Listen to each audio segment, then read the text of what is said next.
Legends speak of a monster fish that prowls the west coast of Africa. A wolf of the sea, with menacing eyes and razor-sharp fangs. Infamous for attacking fishermen and divers, leaving them maimed and even dead. Extreme angler Andy Coetzee has heard the fishing stories. Now he's determined to meet the giant barracuda face to face. I've heard tales of legendary size fish, and they've got this huge, big, awesome array of teeth. There's a danger attached to it. That's what motivates me. Working and fishing in a dangerous environment. That's the threat, and that's the thrill. Gabon, a country slightly larger than the United Kingdom, straddling the equator on the west coast of Africa. It's wild and rugged. Perfect big fish country. Almost 85% of Gabon is covered by heavy rainforest, famous for its towering trees, elusive gorillas, and forest elephants. This is deep, dark Africa, where untamed jungles and legendary giants still exist. But where there is a wealth of resources, industry follows. Off the Gabon coastline, the seabed of the moody Atlantic Ocean is being tapped for oil. Almost 75% of Gabon's total export comes from its production of crude petroleum. This is a place where pristine, uninhabited jungle meets towering, rusty oil rigs. It's a place of extremes, a fitting habitat for an extreme fish. If I do get bitten, it's a serious chance I'm not going to get to hospital in time. There's no doctors out here. His quest starts in Port Gentil, a hub of oil riggers and fishermen. Tales of massive barracuda are rife.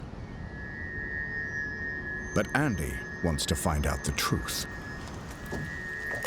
He's hooked up with Arnaud Mati, a specialist fishing guide, who's mapped out the fangfish hotspots Andy's looking for.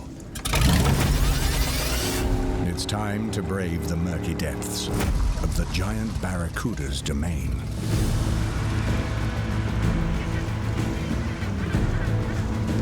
Just along the coastline, in a big bay offshore, Andy sees what he's looking for.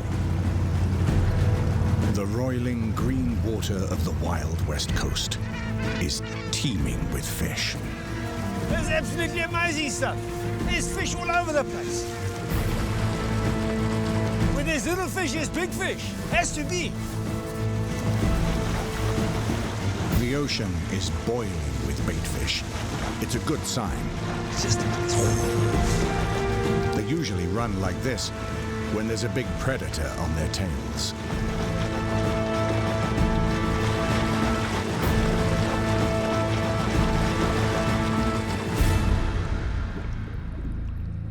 Below the turmoil, it looks calmer. But the hunted don't know which way to swim. They are surrounded by hungry, prowling killers. The mighty barracudas scythe through the water column, stalking their prey methodically, saving energy for the short burst of speed that will ambush their targets, if they like what they see. I'm trying to simulate what it looks like. And that's the typical size baitfish that was being harassed here. Normally I'd fish single hooks, but with barracuda they've got this fearsome array of teeth, and the way they also bite the prey is that they've got this underslung jaw, and they tend to bite like this. With a single hook you don't hook up as often. So these big trebles hopefully will do the trick. A mean-looking lure for a mean-looking fish.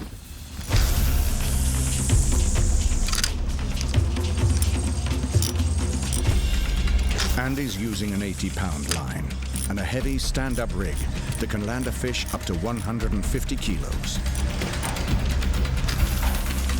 He's got all the right tackle, but the fish aren't taking the bait.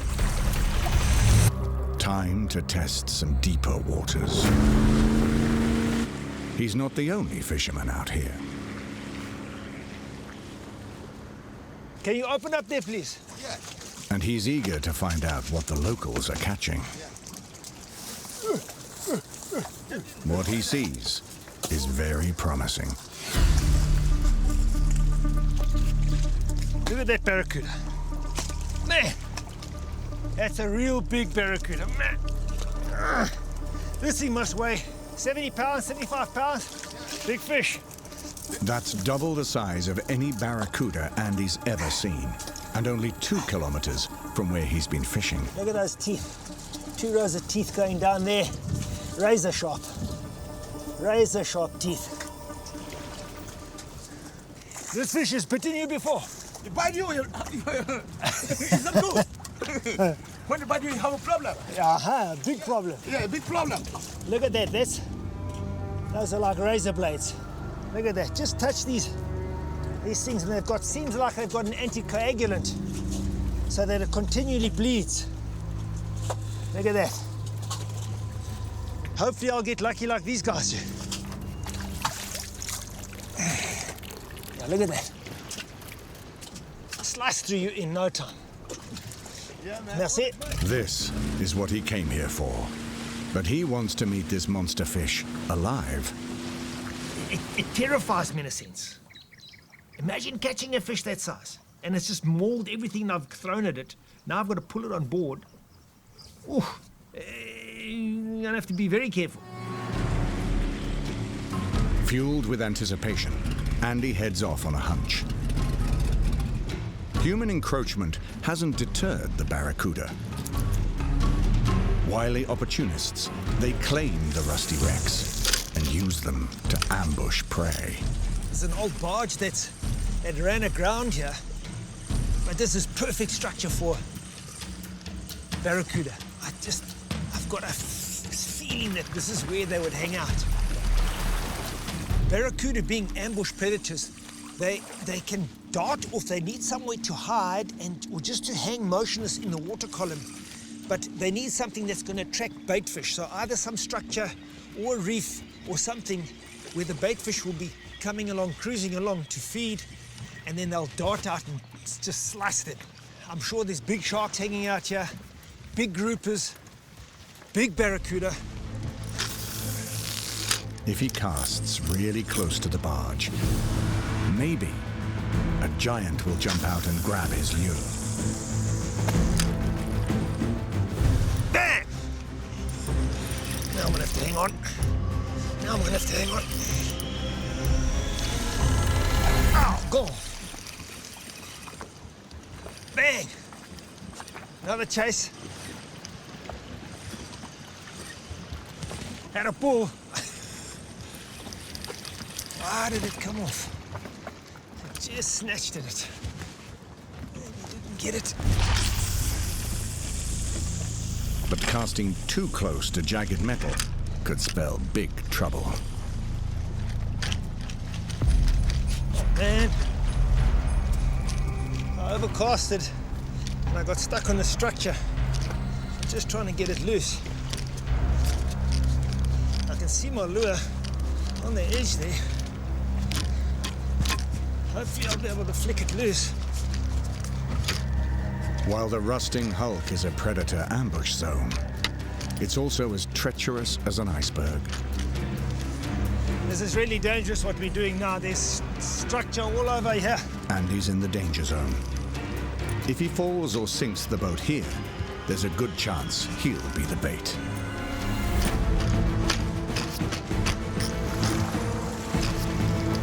I can see my lure caught it. There we go. It's loose. Hey. I don't want to sink the boat here.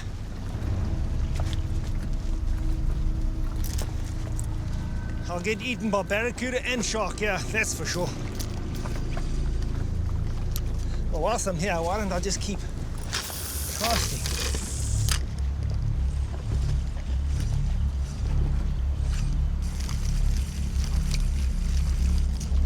It just feels so fishy. I'm surprised I haven't had any big smashes. Andy's hunch is right. Below him, the water is teeming with fish. Jack crevalles, powerful predators in their own right. But still no sign of a giant barracuda. Andy heads home empty-handed. A grueling first day at sea with little reward.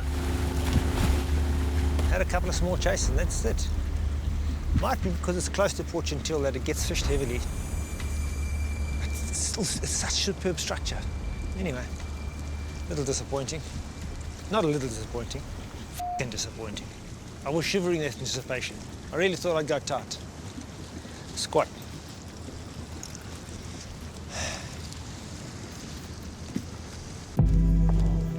Day 2, and Andy tries a different tack. But this plan depends on careful timing. Today, he takes the river route. The Ogooué River, the 4th largest in Africa, empties its massive volume of water into the Atlantic Ocean, just south of Port Gentil. River mouths are notorious hunting grounds for large predatory fish, and that's where Andy's heading. He has limited time to test his theory. The only access to the mouth is under a massive bridge construction, while the tide is low.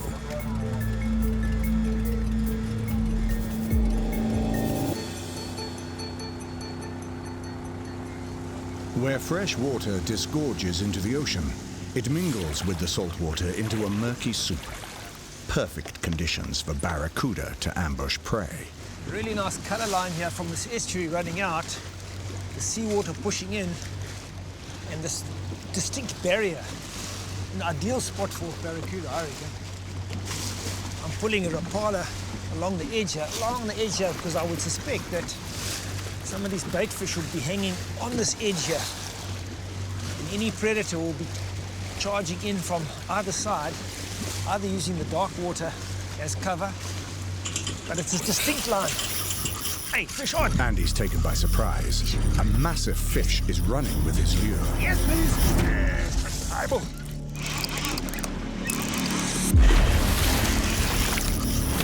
It's a West African tarpon, one of the most prized sport fish on the planet.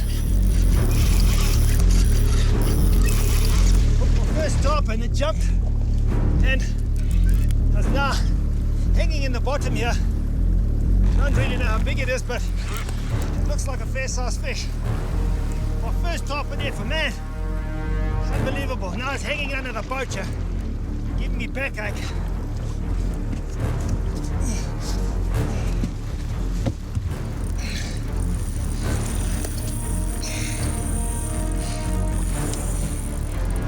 Hey, beautiful fish. Look at that thing. Look at that big tail.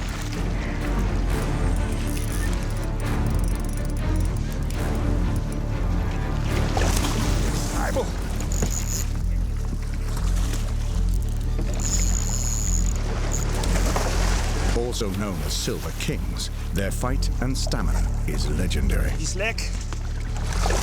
Andy needs help if he's going to land this fish unharmed. Pulling its hefty weight onto a boat can fatally damage its internal organs. It's better to keep this prize in the water.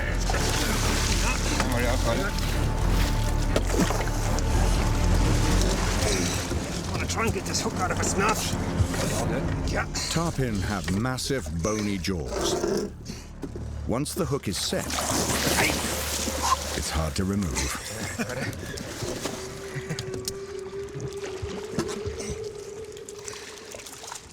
Just cut the nylon. That's okay, we'll get it out. Here we go. Look at that. Not quite the giant I was looking for. In terms of barracuda, But a very, very nice fish in any case. And it astounds me that they can go to 250 pounds. I just can't get my head around that. I mean, I'm looking for barracuda that go 100 pounds maybe.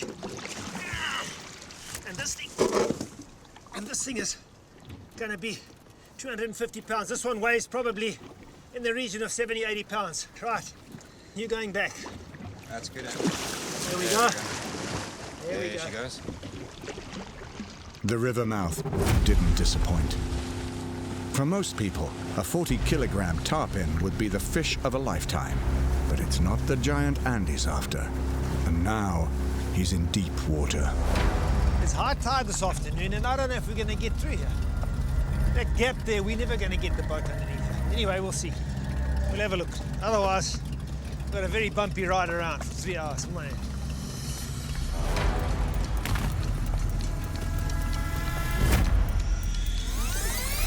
Okay, Arno, where do you think we're going to go? This side? I think we're going to use the wind to drift us in.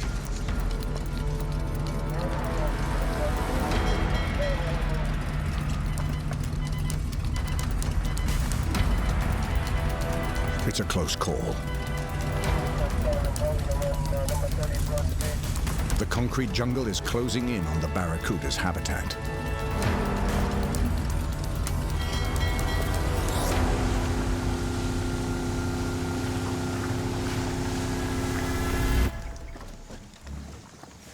The only thing predictable about fishing is that nothing is predictable.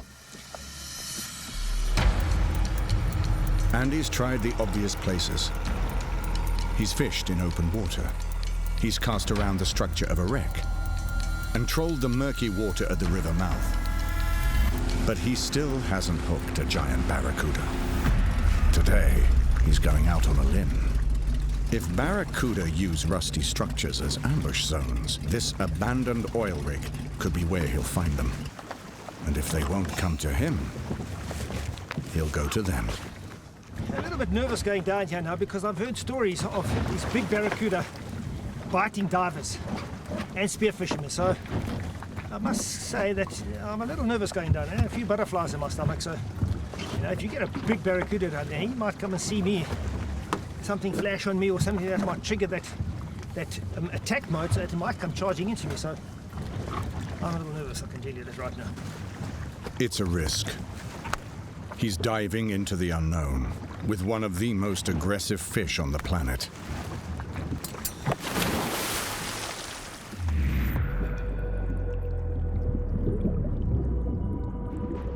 Andy's diving in water that looks like pea soup.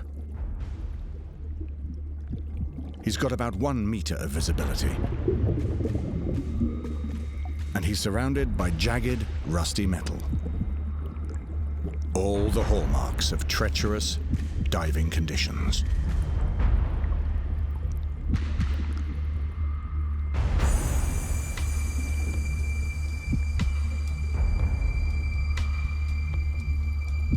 It's the perfect ambush zone for massive predatory fish.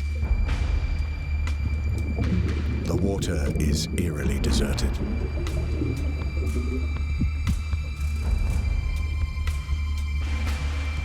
As he turns away from the rig, he sees it. A torpedo-shaped fish stalking him.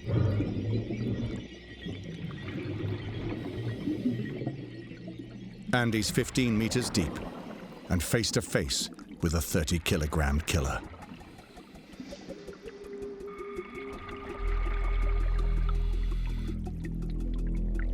The barracuda stands its ground, curious about the interloper in its territory.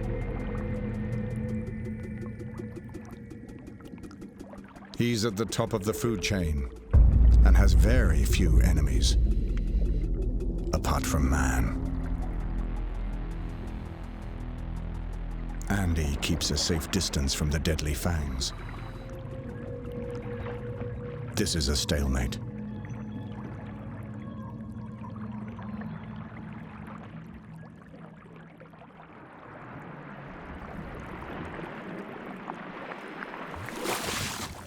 Man! I saw a huge barracuda down there. It opens its mouth and it comes in as a look. My heart was revving. I was a little worried. Man. Hey, fantastic. Fantastic. Andy's seen the fish he's after, but he'll need a strong arsenal if he's going to do battle with a giant barracuda. These predators take no prisoners. These giant barracuda that live in the west coast of Africa are like rabid dogs. Fishing friends have told me stories of when they bring them up to the side, they jump into the boat sometimes, snapping and biting everywhere. When they pull the lures out, they've mauled lures. They've just trashed everything. Close to Andy's dive site is the Bay of Cap Lopez. With deep rifts in the seabed and strong currents, it's notorious for big barracuda. The tide is turning. The perfect opportunity for hungry predators to hunt the murky tide line. That's where Andy's lure is going.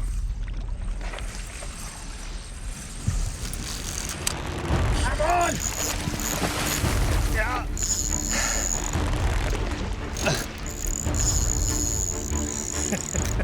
Hey! Here comes on the surface. Yeah! The washy doesn't jump into the boat now. There we go. Barracuda. West African barracuda, yes!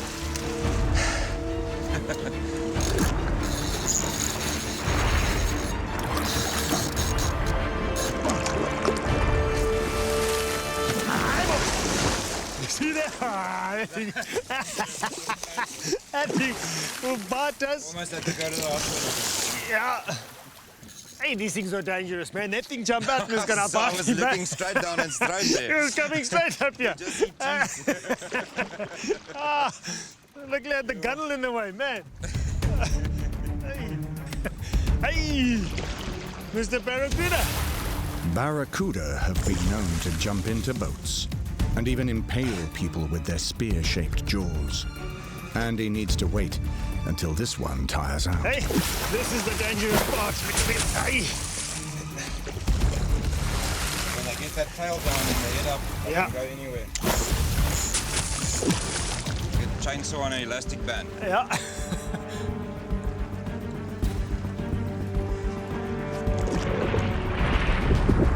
It's still too green. It's very green. You're gonna jump into this boat and bite us to pieces. Yeah, Mr. Barracuda. Very wary of you. I don't want to lose any Look fingers. at that eye looking at us. Yeah, Just sizing is us this sizing us up? up. Okay, I'm ready when you are, Andy. Okay. Got his tail. Got it up.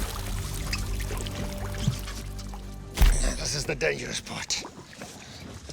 What a slab. He's got lots of little remoras. Yeah, there's those little remoras, yeah.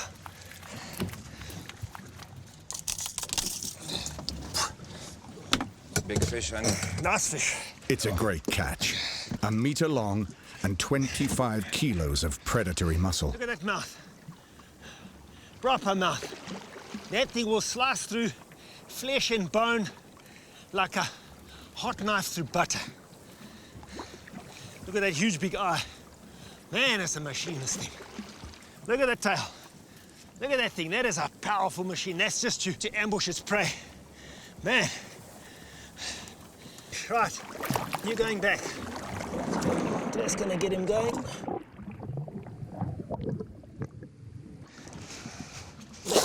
There we go.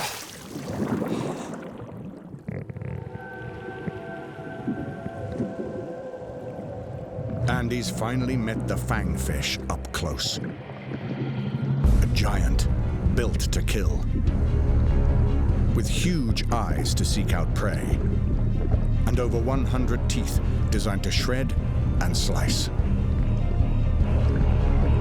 It's like a piranha on steroids. The torpedo-shaped body can reach almost 2 meters, with a massive tail that propels it through the water at speeds of up to 40 kilometers per hour. Its razor-sharp fangs cause massive blood loss and can rip a man to shreds. This time, Andy got away unscathed. Here are these little remoras that attach themselves to sharks and to big fish. That proper little sucker pad there. Look at it. Sticking to my finger. Look at that. There it is. Beautiful. Look at it just sticking there. Now remoras hang out with sharks and big fish. Look at it, it's quite tight. Now I want to put them back in the water. Cool. There you go, remoras. Go and find yourself a big fish. Andy's finally caught a decent-sized barracuda, but he knows they get bigger. To get closer to the giant specimen he's after, he needs a new game plan. He heads away from civilization, deeper into their wild habitat.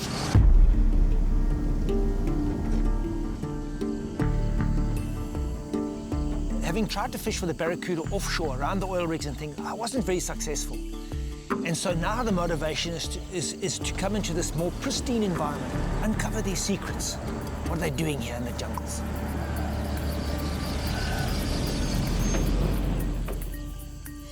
It's spawning season, the time of year when massive females head out of the ocean and into calm and shallow estuaries to lay their eggs. Andy plans to take advantage of this intel. This is it. Loango National Park, Gabon. 1,550 square kilometers of rainforest and lake systems. Reputed to be the breeding grounds of the giant barracuda, this maze of lagoons will be Andy's focus area. It's a huge magnet, a huge attraction for me to try and uncover where these females are being drawn to. This is their magnet. They're being drawn into these estuaries because they're uncontaminated, because they're still pristine. This is a place of vast waterscapes and rare wildlife. Primal African jungle, untouched by time.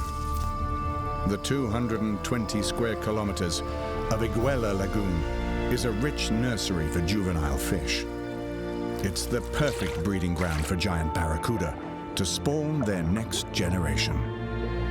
This is where Andy hopes to meet his monster fish. He'll need to be wary. There are many monsters in this wild jungle. The giant barracuda infiltrates the same habitat through this. A wide and turbulent channel where the pristine Iguela Lagoon meets the oil-rich Atlantic Ocean. This is the ancient migratory route that draws the barracuda from the oceans inland towards their breeding grounds. Andy's ready for them. If there are any giant barracuda, this is where they're gonna come past. This is like the toll gate. They've got to all come past here to get into this estuary system.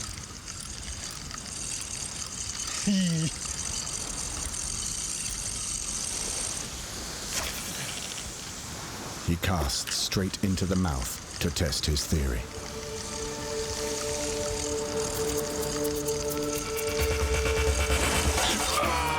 Oh, missed it!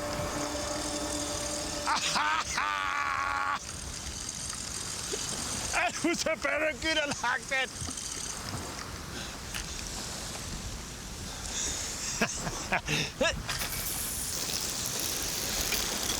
This is like mainlining, man. Oh, man, I love this.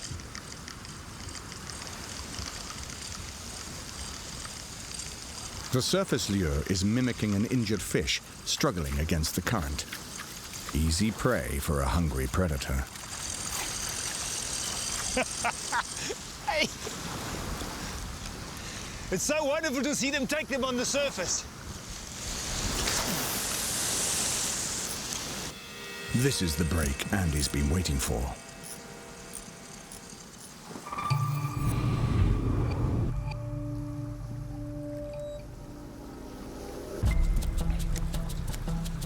confident that the barracuda are on the move into the lagoons. Andy wastes no time. With local fishing guide Jonas Mburu, he heads straight to their destination. These are the protected waters where he'll target a giant.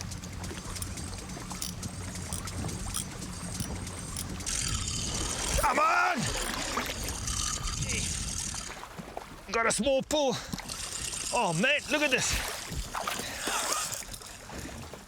These greedy little barracuda. Now, this is what fascinates me with these fish. Ay, that's the dangerous part. Look at this. Look at that lure in comparison to the size of fish. It's probably a third, if not half, close to half of the size. And it's ready to eat it. Amazing predator. Even at this size, it's eating a fish half its size. Unbelievable. Right, mister, I'm gonna put you back so you can survive to grow up to be big. It just amazes me that it just disappears. It becomes completely invisible. I can hardly see this fish. Look at it. Invisible. Gone. The vanishing barracuda, just gone.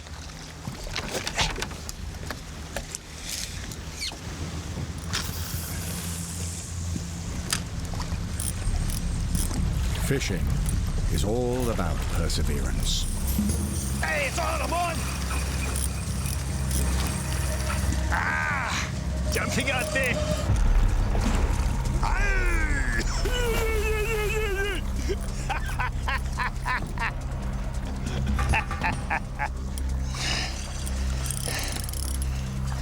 Hey, jumping. Yeah, nice size one. Probably 30 pounds. Up.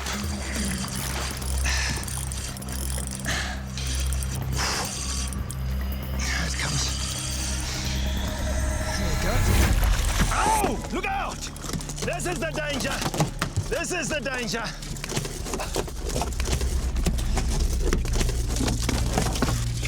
This is what I've been worried about.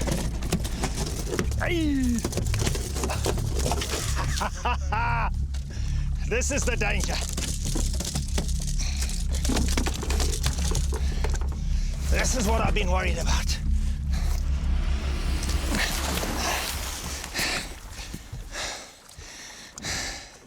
Now, got to be very, very careful. That thing jumped. Oh! This is why I love fishing. This is why I love fishing. No, Mr. Barracuda. Okay, I know you're angry. Just take it easy. That could have easily gone very, very wrong. All right, Mr. Barracuda. Your round. That was your round. Hey. Right, I'm just gonna let him calm down a bit. I'm gonna calm my nerves down as well. Man, that thing was just smashing and biting everywhere. Unbelievable. Some fish jump, some fish don't. Still trying to jump.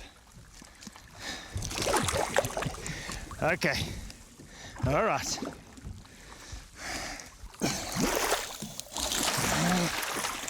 Yeah. You're very aggro. Are you not? Look at you. Wild. Are you wild?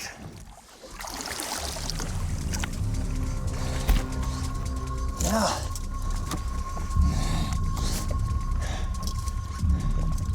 Just gonna get these hooks out. Okay. Look at this. Crazy barracuda. Crazy. Okay.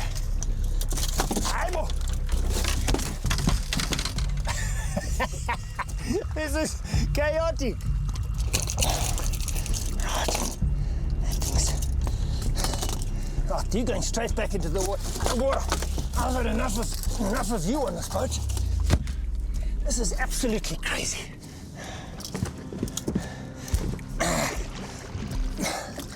Come on. May you fare well. Your round. I lost that one. That was only 15 kilograms. Imagine the damage a barracuda 3 times that size could do. But that's not going to stop him trying to get one. Yes, please. Come to me. Go on.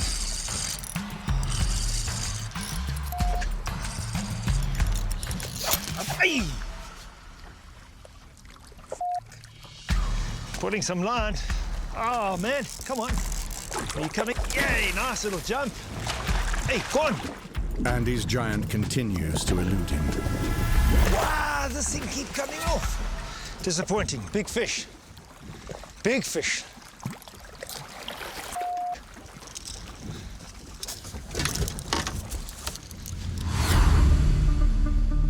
The guidebooks say Iguela Lagoon is the place to catch a massive barracuda during spawning season. But any fisherman knows there are no guarantees. Andy's going back to basics. It's time to fish like the locals and swap out his fancy plastic lures for the real thing.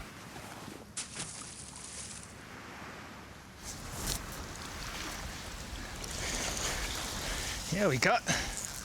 Nice. This is like a donut to a barracuda. Oh, man.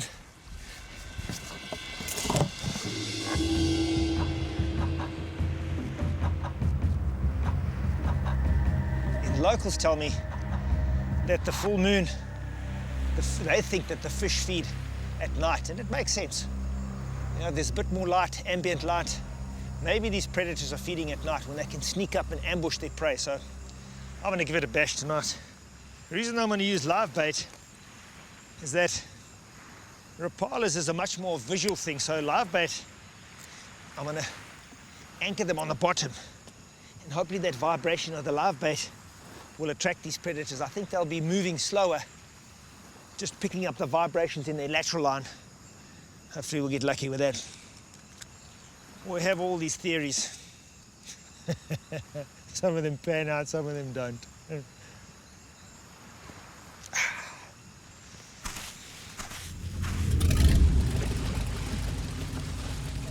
Andy and Jonas head into the night to put the local theories to the test. The full moon is rising, and somewhere in the gloomy water, a monster fish will use the moonlight to hunt. Andy's counting on that. All he needs is the right bait. He's hoping the juicy mullet will trigger vibrations in the water and attract a hungry barracuda.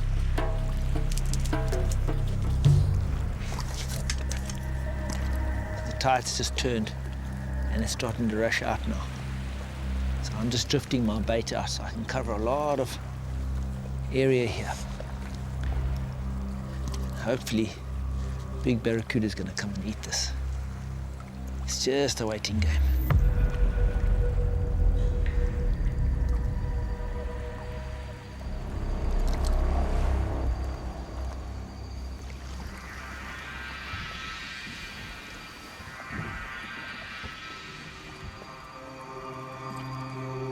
These theories I had with trying to catch barracuda, I've hooked a few. I've spent hours, countless hours, just pulling lures, different depths. Can't seem to get into their heads. I'm just trying to figure out, is it low light, rough water, in the sea, in the estuary? Just trying to get into their heads. I'm struggling here. Just trying to decode them.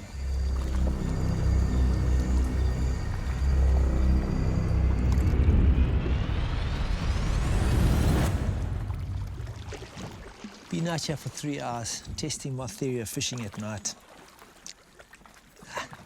Now these barracuda got big eyes and this water is so dark. I think it's too dark at night for them. So I'm gonna go back to fishing the day. So much for that theory. Fishing's about theories and testing theories. Night fishing theory for me didn't pan out. I'm packing it in.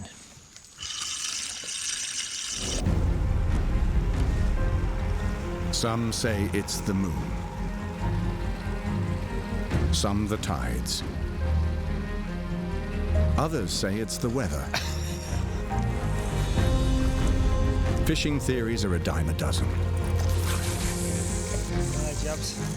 Usually, it's just down to good luck and perseverance. Andy plugs away. His theory sticks to the law of averages. On average, he has cast 630 times per barracuda he's landed. Each cast, he turns his reel 50 times to retrieve the lure. That's 31,500 reels per fish. He's mastered the perseverance.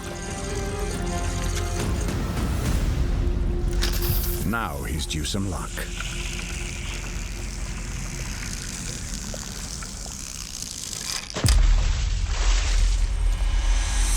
Hey, come on, head out, big bull. This is the one, I think. This is the one.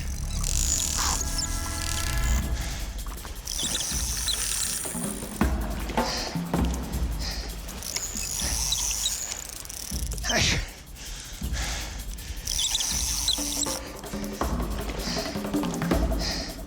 It's pulling line.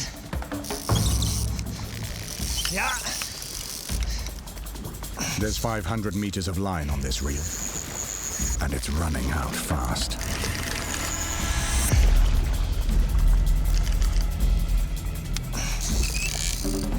Just get a little nervous when it gets close to the boat.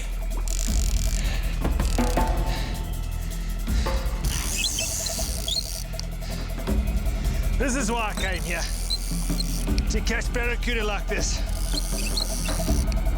I'm just bringing it closer to the surface here. Look at that, yes. Getting quite hefty there.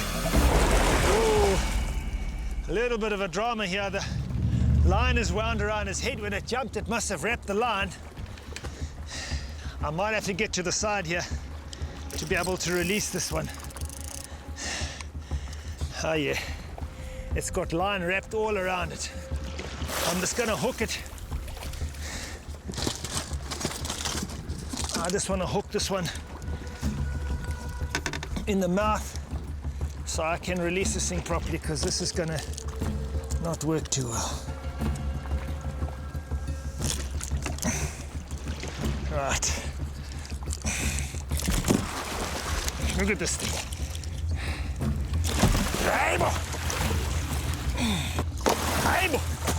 This is the dangerous part now. This thing's wrapping itself. No man. No man, Mr. Fish. This is dangerous.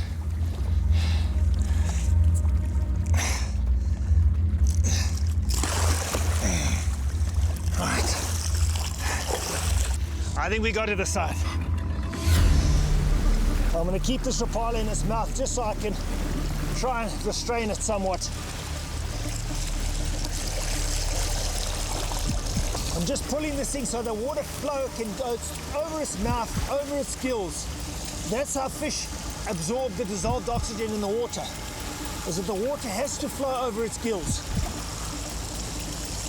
And so it's pointless putting it onto the deck. So we just put it slowly, and this will ensure its best chance of survival here. I know it's a little bit of a drama to get to the side, but I need to do this.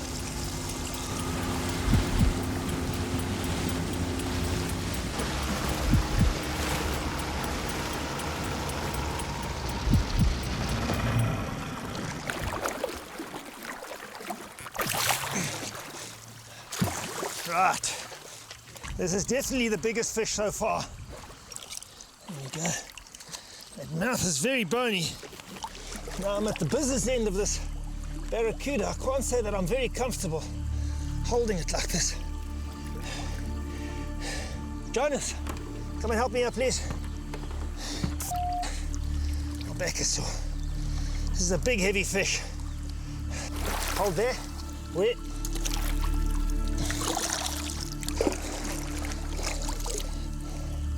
That's 61 inches, which is about 5 foot, just over 5 feet.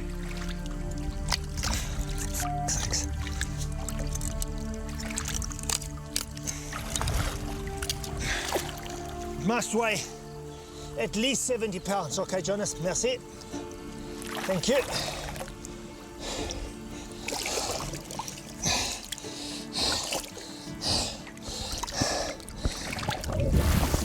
Look at that thing. That's a big, chunky fish. Big female. Coming to spawn in this estuary. Beautiful. Back in the water.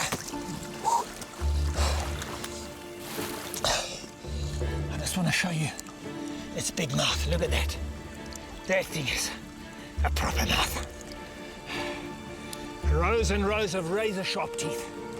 This is a swimming scalpel. She's not trying to bite me right now. She's a little stressed. There you go, Mum. There you go. Getting much stronger already.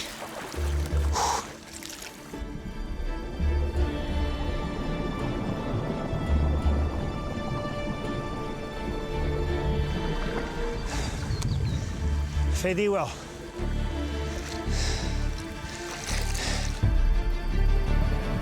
This is the legendary fish of Gabon's moody waters. A terrifying predator and a seasoned survivor. A lively adversary with a deadly attitude. A fang fish that haunts the ocean and the estuaries. The legendary giant barracuda.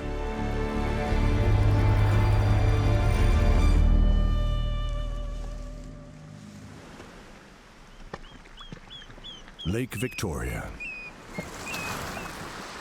the largest tropical freshwater lake on the planet.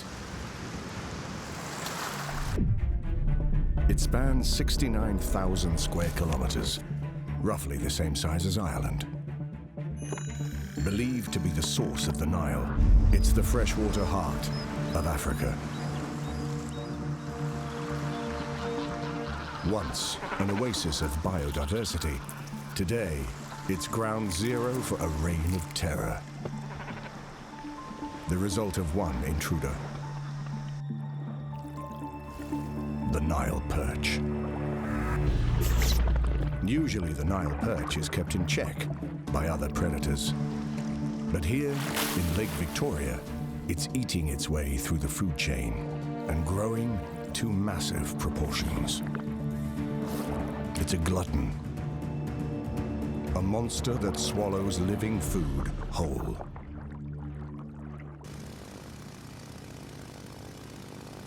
Legendary South African angler Andy Coetzee is on a quest to decode this ravenous predator and find out how big they can really get. His campaign begins deep in the heart of Lake Victoria. Here, he has a bird's-eye view of the massive fishing industry, spawned by the introduction of Nile perch more than 70 years ago. People are cashing in on the monster perch invasion. Over 200,000 fishermen brave these treacherous waters to make their living. But the days of plenty are over, and the river giants seem to be dwindling.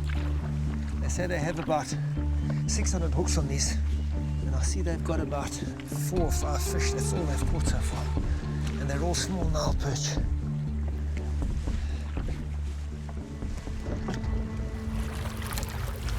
Andy hopes to find a massive perch to match the stories, but he's coming up empty-handed.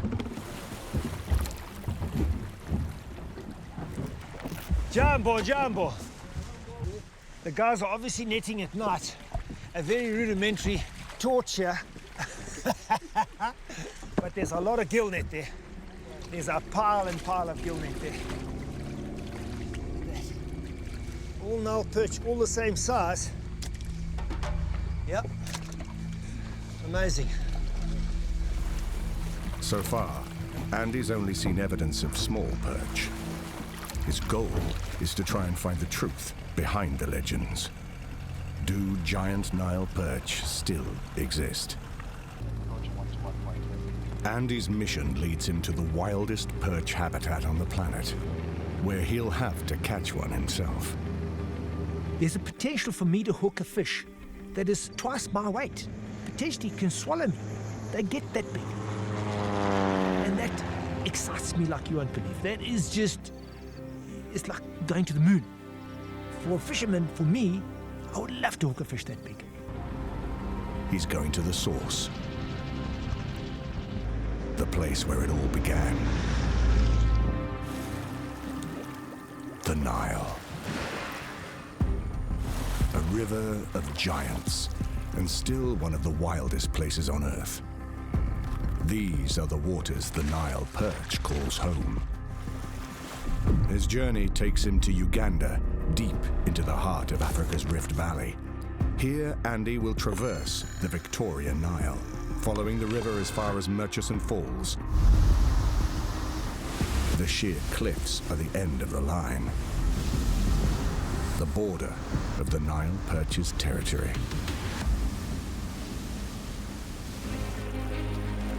This is an ancient, untamed wilderness. A place where legends of massive, ferocious beasts became real.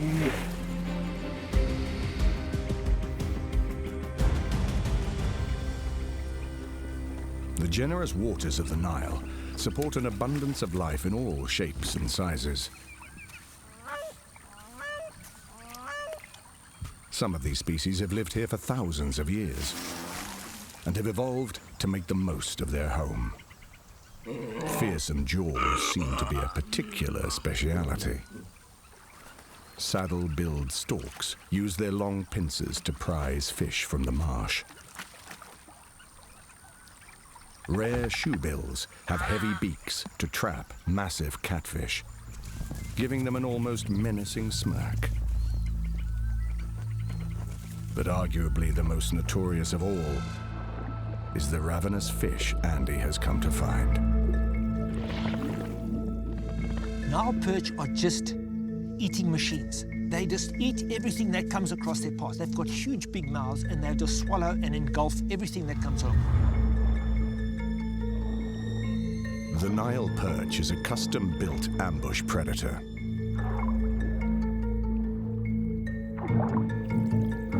As its huge jaws expand outwards, powerful muscles contract, creating a vacuum that sucks the prey into its cavernous mouth. Fishermen call it the swallower. Small perch are common all along the Nile, but the real monsters grow huge in its most remote parts. If Andy wants to catch one, he'll need grit and strategy. I'm so excited. This is going to be my first day fishing, and it's so wonderful discovering new water. Getting into that fish's head, trying to understand, okay, where's it going to be hanging out? What's it going to be doing? How's it going to be feeding? You know, you can read so much, you can talk to so much, you can talk to so many people, but you've actually got to get out there and do it yourself and get into that fish's brain.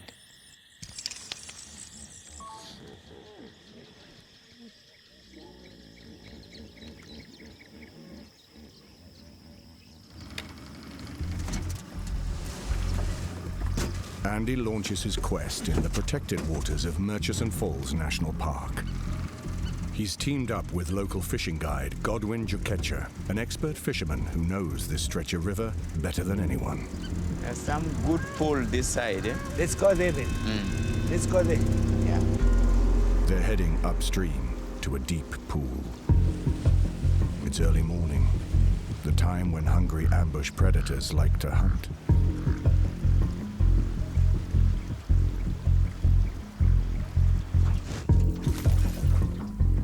My first morning on the Nile River. Very placid here. But what lurks below?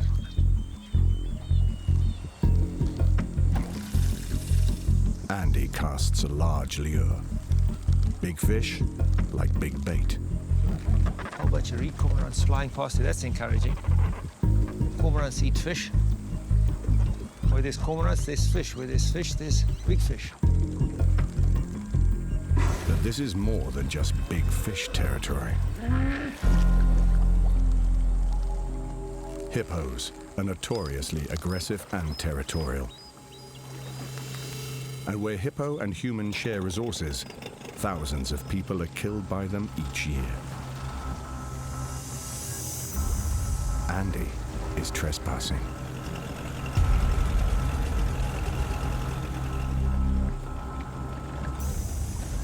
It looks like he's got some wounds or something on the side there. I don't know where he's going to go. I hope he doesn't get into my line.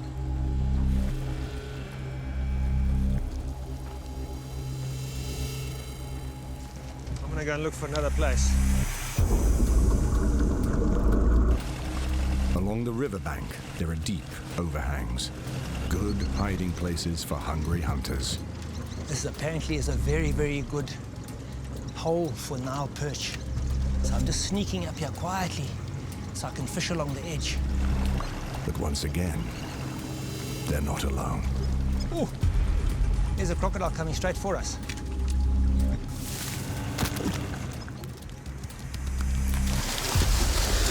Look at that. Look at these crocs.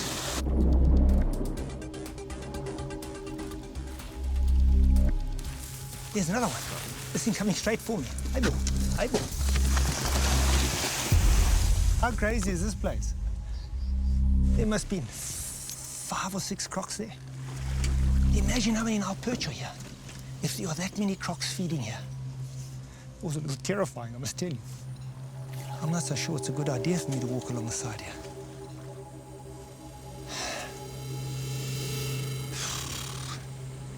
Let me just calm my nerves a little bit.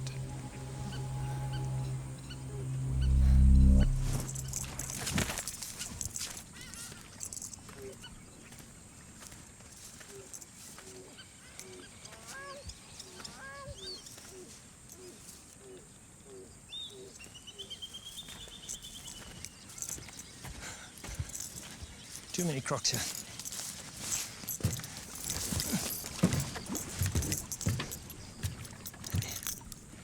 Let me just have a couple of throws here.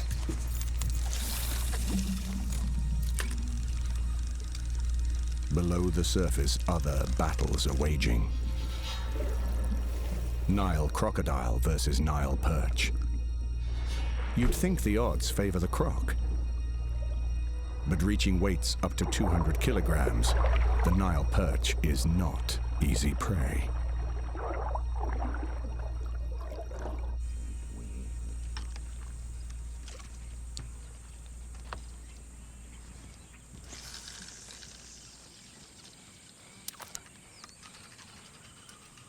Fishing for me is a time of reflection. It's a very singular sport. You know, it's not a bunch of guys going fishing or... It's quiet time for you, for me. And some people see it differently. For me, it's my quiet time. It's the time that I can introspect. You fish subconsciously. The mechanical part of casting and all that all happens subconsciously. It's about thinking about where you are in your life, what have you done, what is your contribution towards humanity. Those are the thoughts that go through my head when I'm fishing.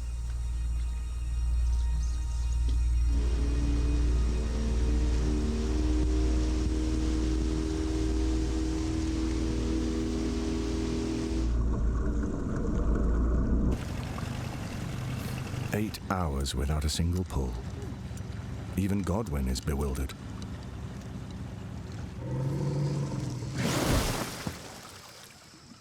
The Nile perch is known as the water elephant, Giwan Rua. That, for me, epitomizes what the Nile perch is like. It's a water elephant. How amazing is this? Unbelievable. Elephants don't run around like cheetahs.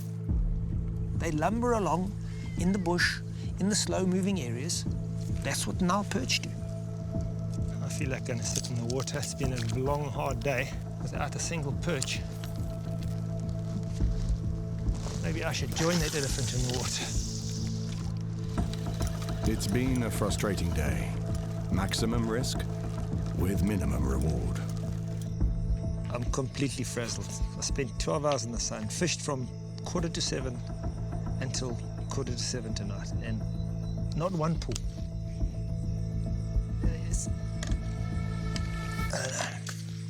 I had visions of being able to, really pick and choose the fish I wanted to catch, but it doesn't seem to be the case. So, early to bed and start again tomorrow.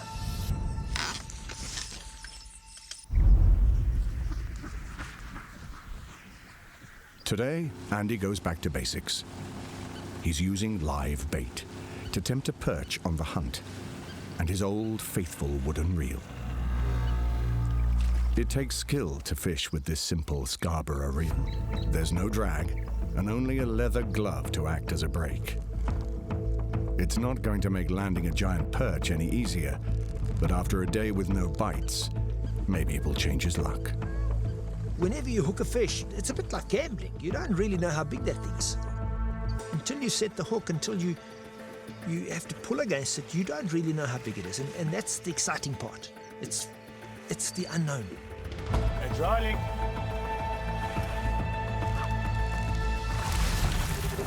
Come on. First Nile perch on. It's jumping out in the middle of the river. Nice. Tendency of Nile perch to jump. Don't jump often, 2 or 3 times, and then that's it. Well, it's nice because they give you an idea of how big they are. You can still see the live bait attached to it. Won't you just give me a glove there, please, Goddy? Cool. Thank you. Come on. Yeah, bucket mouth. Trying to throw the hook, are you? It's a 15-kilogram Nile perch. The water elephant. A small water elephant. Not a monster, but a decent fish to start his campaign. Look at that nice-looking fish. Look at that mouth. That thing will just engulf a live bait prey, straight down. It's piscivorous, which means it eats fish. And then in the gullet, you'll get the pharyngeal teeth, which then scale the prey before it swallows it. Wonderful fish. Probably around 12 to 15 kilos. I know sometimes it looks quite distressing when we take fish out of water, but Nile perch are quite hardy. So I'm going to be taking this fish out the water for maybe 30 seconds or so, whilst I measure and tag it. I'm going to put it onto the gunnel here, which is just going to protect her. Andy measures the fish's length and girth. It's the easiest way to estimate its weight. Very little research exists on the Nile perch in these waters. By tagging it, Andy's hoping to contribute to a deeper understanding of their range, which will ultimately help to conserve them. And there you can see that little yellow tag sticking out the back end. I'm just going to put her in, and as soon as it flaps, I'm going to let it go. There you go.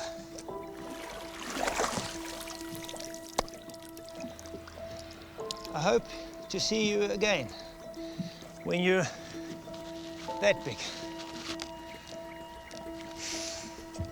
Thank you, Goddy. We're going to go and find another place now. Okay, the fever is upon me. I now want to catch perch all day. Okay. Down it is. Nile perch are territorial. Now that Andy's caught one fish in that spot, it's unlikely he'll get another. Fortunately, this section of the river is almost 4,000 kilometers long. He won't run out of opportunities.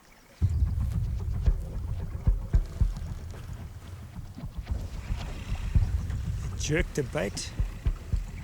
Come on now. There we go. There we go. There we go. That's it. That's it. Andy's found the trick. That's it. Keep going.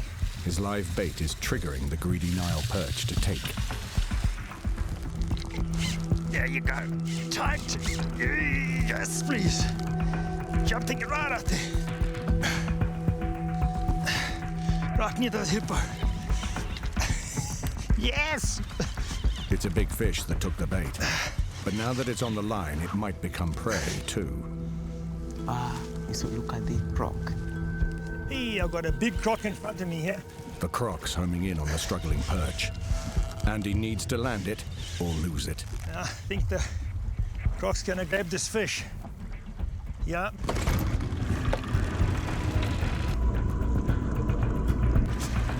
Scotty, you must help me with this here, please. That. The debris from the river is snagging up the line. Okay, Gotti, that should be fine. Go forward of the boat. Go. Yeah. Okay, stop. Chaos. Man, that was a massive croc there jumping again. Now, where's the crocodile? Andy needs to reel the fish away from the croc, but he's lost sight of it. Yeah.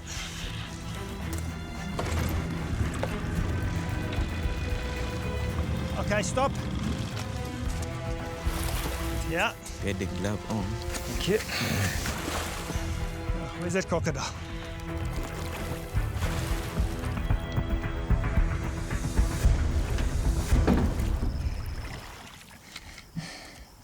This one is much bigger, possibly in excess of 20 kilograms. 1, 2, 3, and 80. Yeah. Don't worry. Let me get you back now. Another perch tagged. But I'm really worried about that croc. Get away from this crocodile. A tired perch that's been fighting a fisherman would be easy pickings for an opportunistic croc.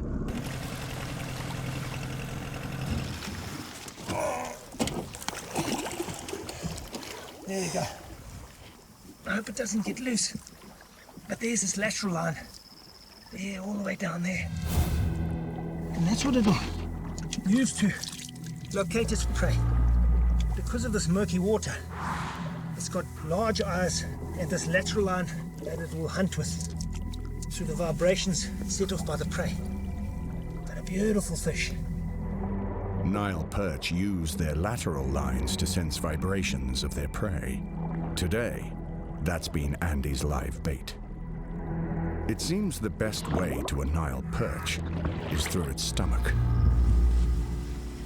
But Andy's yet to see a massive one, the legendary monster that lured him here. He hopes to get some insights at a nearby fishing village. Where do the big perch feed? And what do they eat?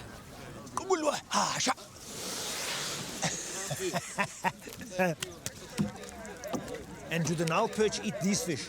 Very well. They eat them. This is food for Nile perch. Where did they get the Nile perch? Nile perch are caught using those big nets. They don't get them in this. Yeah. I can understand why the Nile perch would eat this. It's just like a marshmallow for breakfast. There's a Nile perch here. A baby water elephant. So these are the fillets. Okay, these are the fillets. Morning. Morning, how are you guys? You're cutting them thin. Eh? Yeah. You'll get 4 of these things from a 10-kilogram fish. Yeah.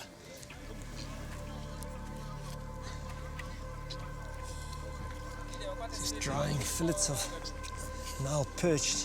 Nile perch is a delicacy and fetches top dollar in restaurants across the globe. The high demand for its plump flesh has spawned a $650 million industry. These fillets will probably never see the fancy kitchens of Europe. They're a vital food source for millions of people in Central Africa. Fascinating. Whichever way you skin it, Nile perch is a hot commodity. The gene pool of mature fish is here in Murchison Reserve. Outside, it looks bleak, unfortunately. It may be now or never for Andy to meet the living legend.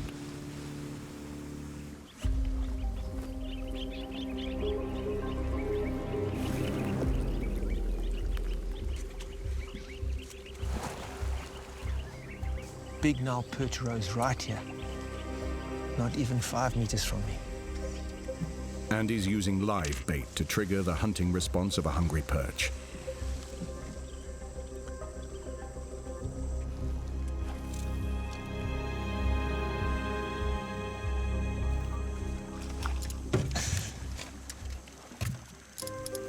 But today, it's Godwin who gets the first bite. More fresh bait for Andy. There, I'm on. I'm on. There it goes.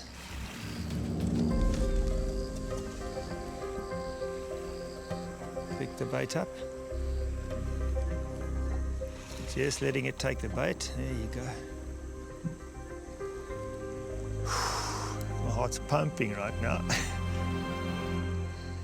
Come on. Don't drop the bait.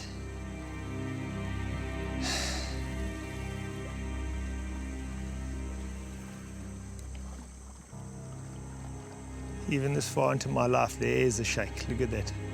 Hey! Come on, where did you go? Yeah, it's going again. There we go, there we go. There, it's rolling now.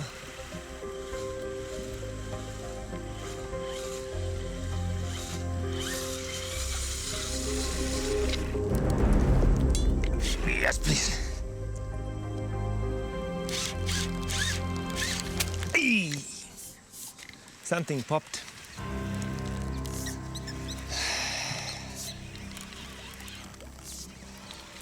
Man, what happened now? There's a nice fish on there. Went tight and popped.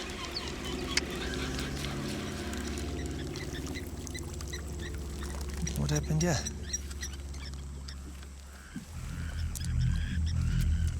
Hey, man, how's it possible? It was a good fish, that. Nile perch don't have cutting teeth. It must have been massive to snap the 80-pound line.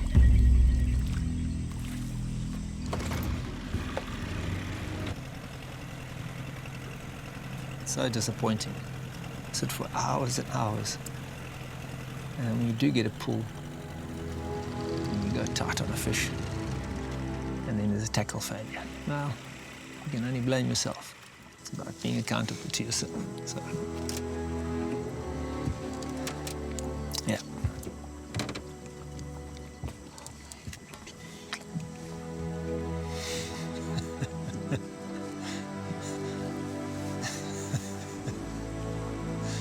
It was like a Nile perch. Grrr, grrr. Big fish that.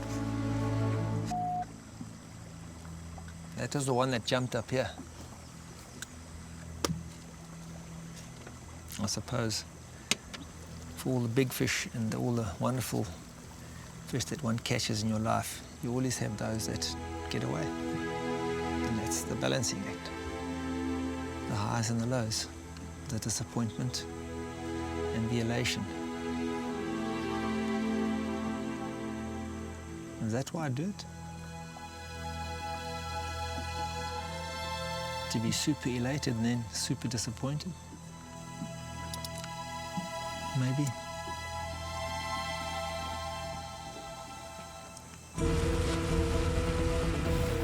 Andy changes tack. He heads as far upstream as he can go.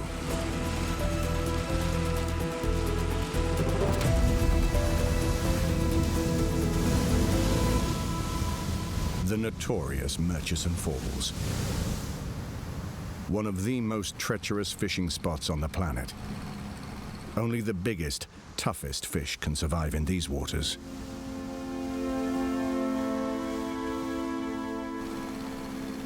The base of these ancient cliffs is the furthest reach of the Nile perch's domain. It's the natural barrier that keeps this monster fish contained.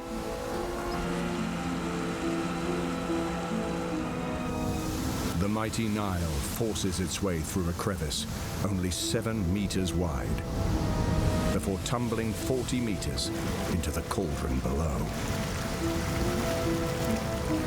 More than 360,000 liters of water races over the falls per second.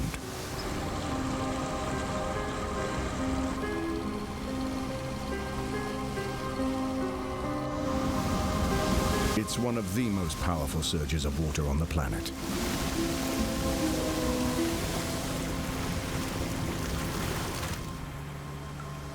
This is big fish territory. The perfect habitat for an ambush predator. This is no place for his Scarborough. It's time for a hardcore reel to fight the drag of this raging torrent. I can't tell you how wild this water is. It's just a mountain of water up there, literally 50 meters from me. This is wild stuff. Woo! There's got to be monstrous Nile perch in here. I don't know how deep this is, but there's turbulent water all over the place. I'm so excited. I can't wait any longer. Watch this one. Watch one. First cast.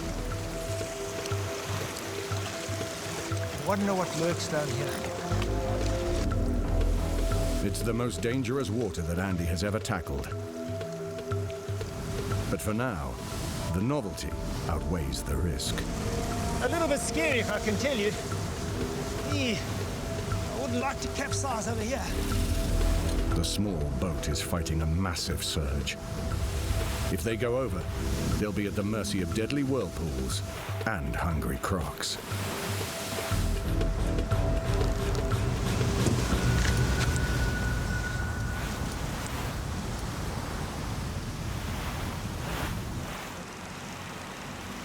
This is what keeps you alive. This kind of fishing. While Andy fights the drag, Godwin fights the fierce current, holding them steady in the face of the falls. My heart's racing, one just from the sheer volume of water coming down in this cauldron, and also the fish potential. It's got to be teeming with fish. Come on.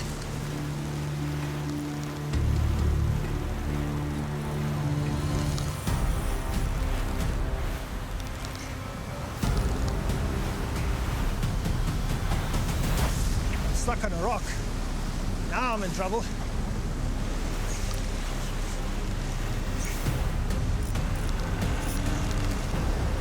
Try and go up a little bit.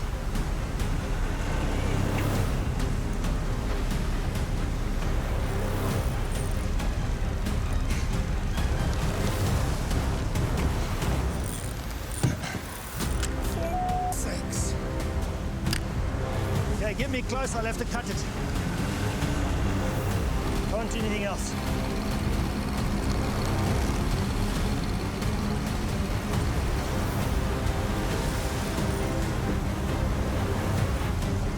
Yeah. Snap, let's go. Buddy, you okay? I'm gonna sit down. Disappointing to lose some lure again, but I'm bound to lose some tackle. But wow, stuff. Hey. Andy's losing his tackle, but not his nerve.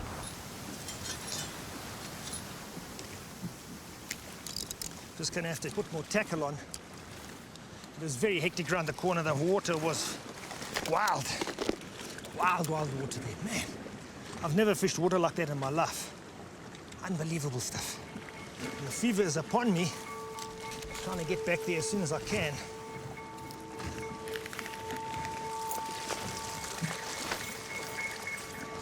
Well, And so with a certain amount of apprehension, I go back there. It's very wild water there. Right. Let's go. My heart's racing already.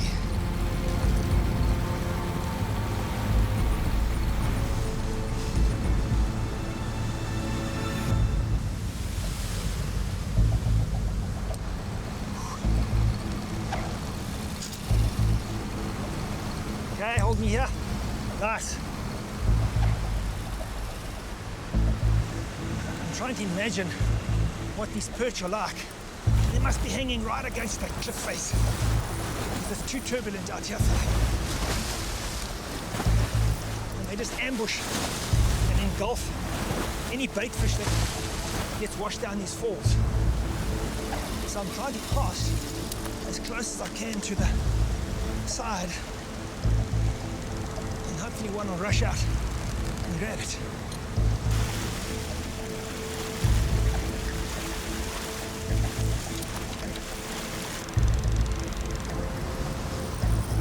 Andy's reeling for his life. It's hard to tell if it's a fish or the current. Yeah, I'm on. I got one. Here we go. I'm fighting the fish and the current, which is huge.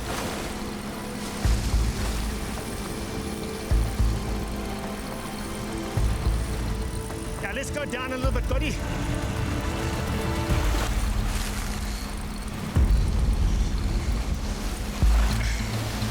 Yeah, looks like a perch, around 10 kilos. Right now, the fish is steering the boat. It's not a monster, but the fierce current makes the fight much harder. I need to put my glove on. There it is.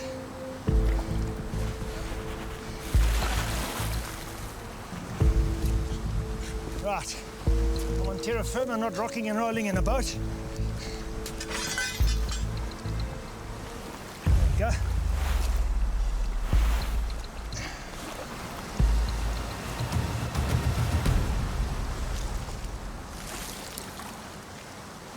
I've got a fish of around 10 or 12 kilos. Really nice.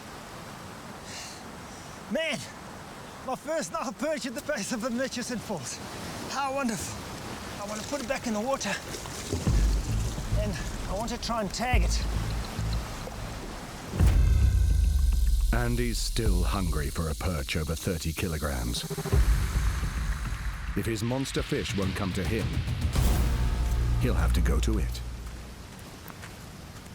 It's time for drastic measures. There's a secret fishing spot, even closer to the base of the falls. But it's steep and inaccessible. Not even crocs and hippos venture this far up.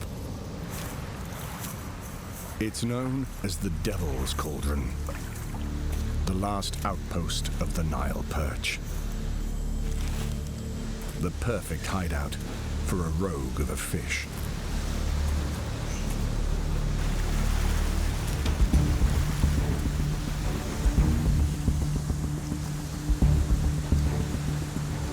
Andy's putting his theory to the test, hoping the really big perch will be using the rough water to their advantage, waiting to ambush smaller fish that are disoriented in the turmoil.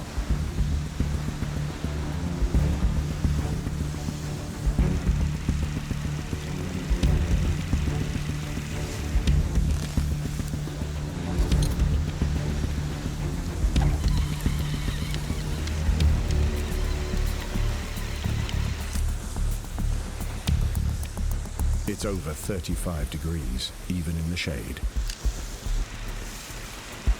But a really big fish will make it all worthwhile.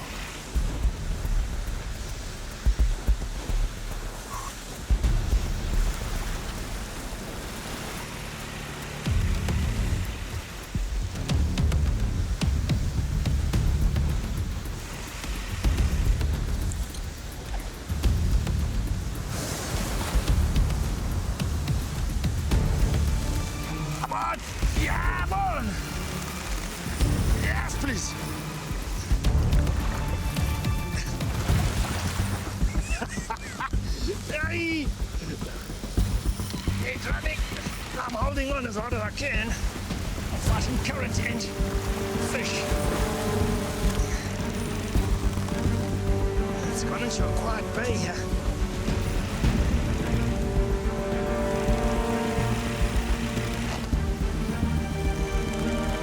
Come on. Right, you want to do battle? Let's go. It's running out into the main. Aibo!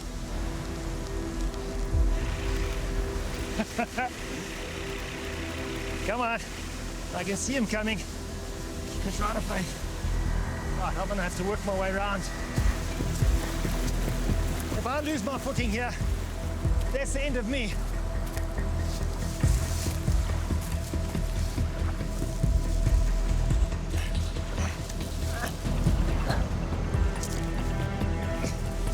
How's this for an obstacle course? The lengths one goes to just catching fish. It's the only place I can land it. So I'm pretty much forced to make my way around here. Just hope it stays on the line. I don't lose my rod. This is chaotic. Come on. Right. Slightly better position now to bring it in closer.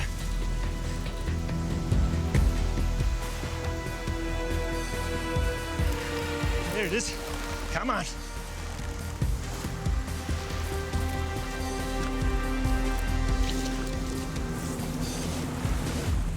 Yoo-hoo! Look at that! Wow. That's a nice looking fish.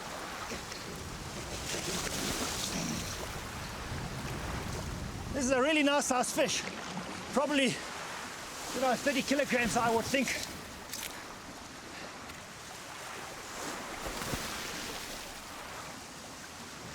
And look at its mouth. I mean, that's just enormous.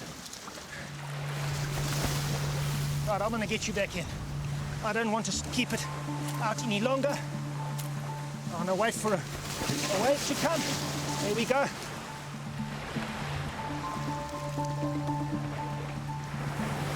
There we go. That is the ultimate in wild fishing. But it's still not the monster Andy's searching for. He presses on. And the cauldron keeps producing. Yes! Look at that! There's a small one.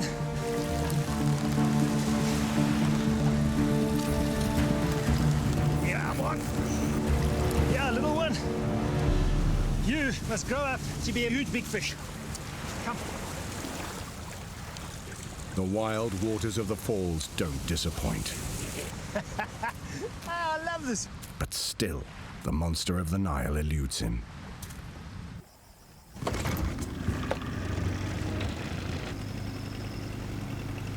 Uganda is just blowing my mind. Absolutely way beyond my wildest dreams. Ah, right there. I fished such wild water at the base of Murchison Falls. And then I also fished in slow-moving pools. It's just such a diverse environment to catch Nile perch in. And so that for me means that fish is a very versatile predator. The big ones I don't think are at the base of the falls. I think the big ones are in the slow-moving waters.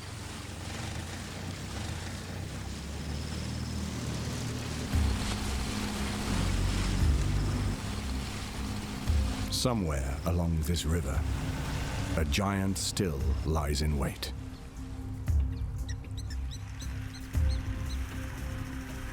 Andy's trying the deep pools one last time.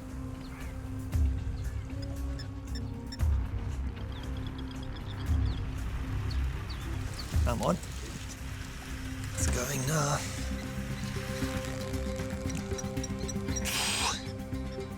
Yeah.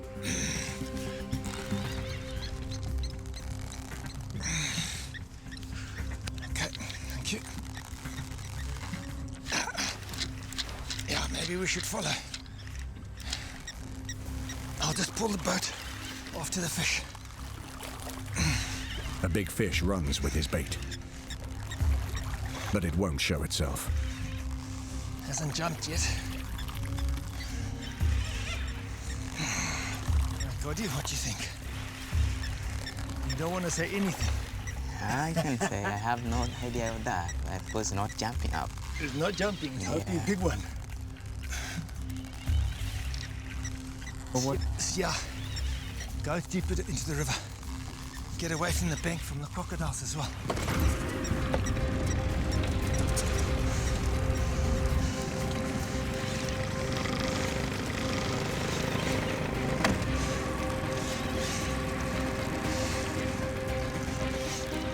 It'll be okay, Gordy. You want to clean it?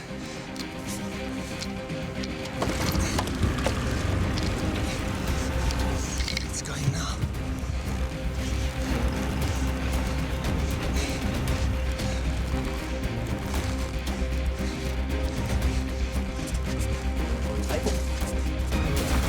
Hey, that's a bass. This is the massive specimen Andy's been waiting for. One sure way of getting my hand bitten off by a crocodile is dangling a fish over the side. I'm gonna try and put this fish in the boat. 2, 3. Okay. Right, Gordy, take us to a bank, please.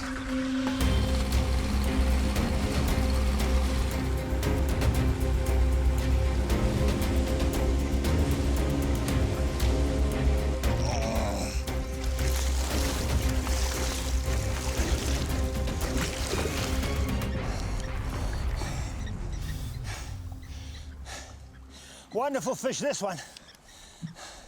I'm just going to keep it in some water here and keep my eyes open for crocodiles. Just so it's got some water flowing over the gills. And it's completely chilled. There you go, mama. 161. 99. There we go. I want to just revive her. Look at that huge big mouth. Look at that. Look at that tail. That's a huge big propeller for ambush predator. Sneaking around the bottom and then charging fast to engulf the prey. It's like a sack of cement. This is the real water elephant.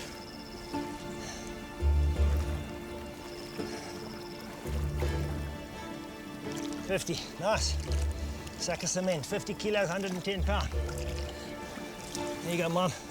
There we go. There we go. A female perch this size can produce 7 million eggs 3 times per year. Wonderful. 50 kilogram of fish. That's the broodstock. At that rate, this large female could produce up to 260 million eggs in her lifetime. Those are the monsters of the Nile River.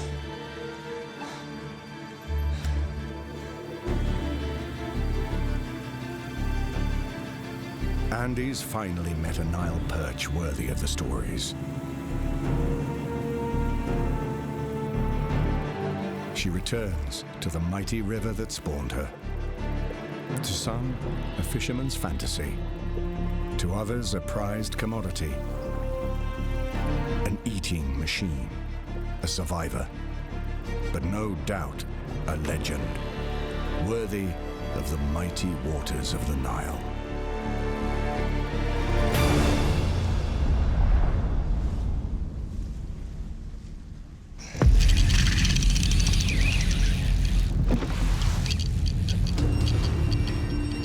Fishermen talk of a giant fish. It hunts the tropical abyss. Andy Coetzee is determined to find out if the legends are true. He's chasing a monster that haunts deep underwater canyons, and fights dirtier than all others, dragging the chase into sharp corals and trashing line. It can weigh over 100 kilograms, with the body of a giant tuna and a mouth full of dog-like teeth.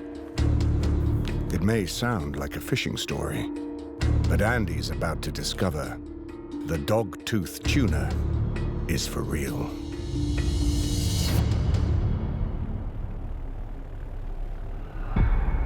Dogtooths live in tropical waters, hunting in strong currents and on the steep edges of coral reefs.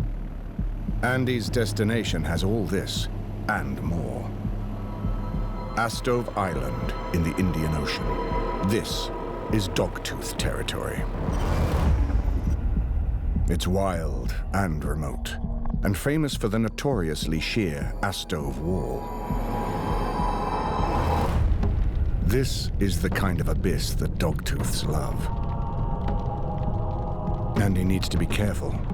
He's a human intruder trespassing on a predator's paradise. And it's a 2-hour plane ride to medical help. It is 1,000 miles from nowhere. It is just nowhere. It's a little blimp. If you looked at Google Earth, you'll hardly see it. As a fisherman, this is heaven. This is where we all want to end up. On the surface, the island looks like paradise. Pristine, shallow flats make up the heart of the atoll, the perfect habitat for ghostly bonefish and hungry lemon sharks. The sandy beaches are a natural sanctuary where many rare species thrive, undisturbed by civilization. But there's a dark side. On a deserted island, you're either predator or prey.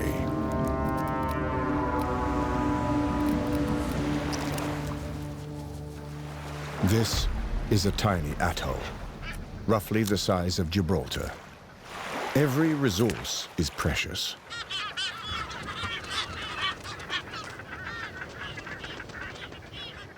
To survive, you need to be tough, cunning, and opportunistic. One species in particular embodies these traits. Dogtooths rule with brain and brawn. The wall is their fortress and their hunting ground. The labyrinth of crags is their treacherous refuge. Andy will need a watertight game plan to hook one. But there's a catch. He can only fish with a fly rod. It's an island rule designed to protect the fish here. To try and subdue a 100-pound dogtooth tuna, you're going to have a minimum of a 100-pound leader, nylon leader in the front, and most fly lines are 50 pounds. So you're going to have to hope and pray that the dogtooth doesn't get you too deep into the reef on the drop-off, where he's going to wind it around a coral head and snap it off. And also, the longer I play it, the higher the chance of a shark coming to eat it.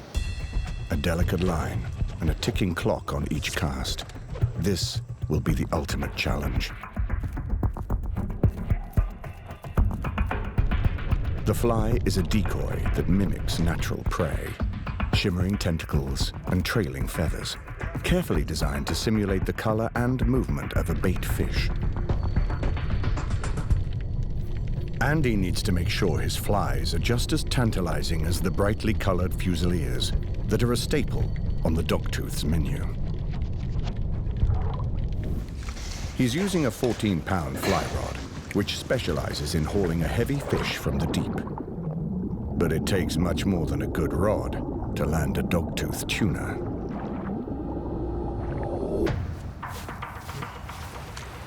It's day one. Andy sets out with local fishing guide, Serge Sampson. They're heading right off a cliff. 100 meters from the beach lies the notorious abyss, the Astove Wall, a sheer drop of 1,000 meters. It's been described as like gazing down into the Grand Canyon. Andy suspects that there are big dogtooths patrolling the drop-off. While the sun's still low, he can use the shadows to camouflage his boat against the wall and target his quarry below. Here we go. Let's see how we go. His weighted fly sinks down. It needs to drop deep enough to get the attention of a dogtooth. Andy doesn't know yet how deep that is.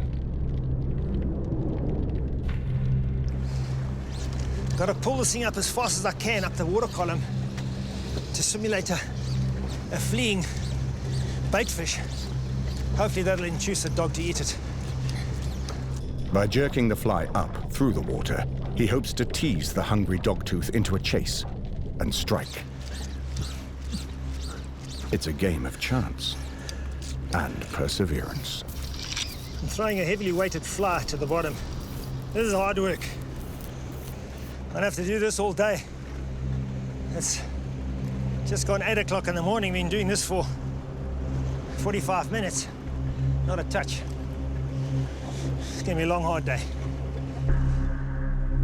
It's April, the hottest month of the year, with humidity approaching 90%. But that's not all Andy has to contend with.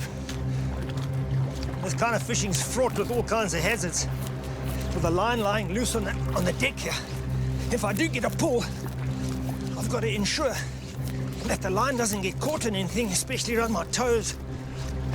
Besides the bouncy sea, the wind howling. Give it to me.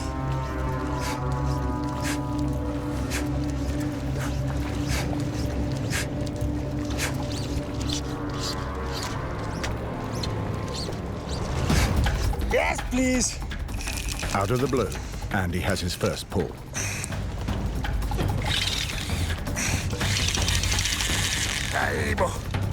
Oh, come on. Come up. Dogtooths are cunning. They have a reputation for making incredibly fast, downward runs when hooked. Come on. Then wrapping themselves around the sharp corals, snagging the line and breaking free. Come to me, Mama. They're almost impossible to land, especially if it's a 100-kilo giant. This is the second cast ahead. In a new location against the wall here. Come on. You're not gonna go down.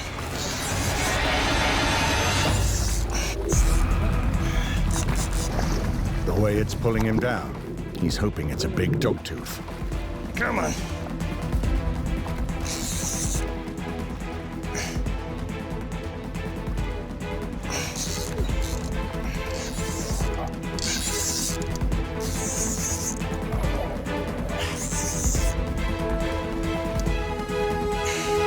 Ah, you such a...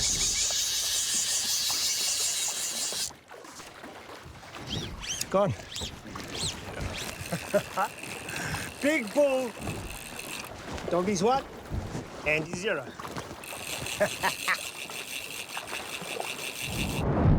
His first fish, and it's already cut his line against the jagged coral.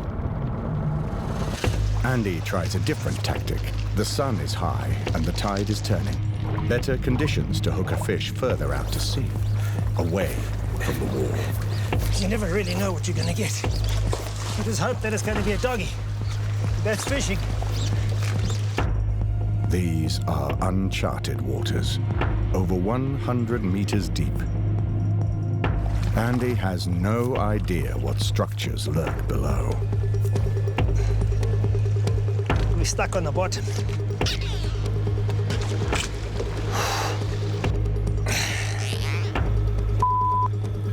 Oh well. Start again. So far, it's producing nothing but frustration.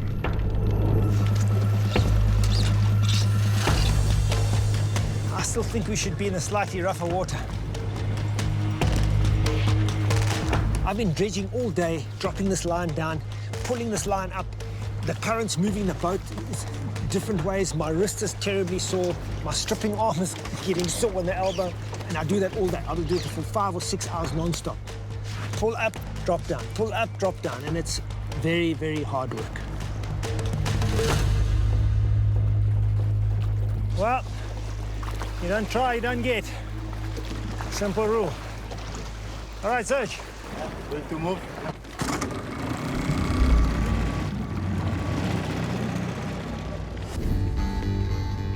Day 1, and Andy's been beaten hands down. Today, he has a new game plan. He wants to get a look at the reef so he knows where to cast. And more important, confirm that there are dogtooths down there. But to do so, he'll have to dive into a seemingly bottomless abyss. His camo wetsuit will blend him into the corals, so he can keep a low profile. Freediving for me is the ultimate form of observing fish. As much as I'd like to be able to stay underwater for half an hour, I know I can't. So I have to absorb, I have to draw it all in for that 2 minutes that I'm underwater.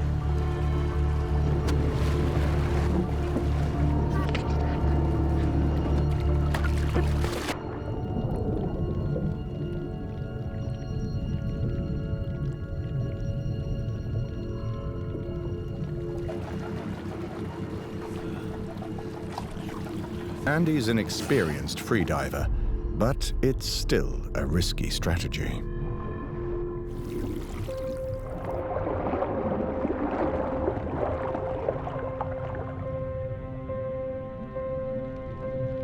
He's got roughly 2 minutes of breath hold if he stays calm. But that's easier said than done. If anything goes wrong, he's hundreds of kilometers from medical help. The first 6 meters is a feast of prey fish, shimmering fusiliers that match his fly. This is prime hunting territory for any predator, hammerhead sharks included.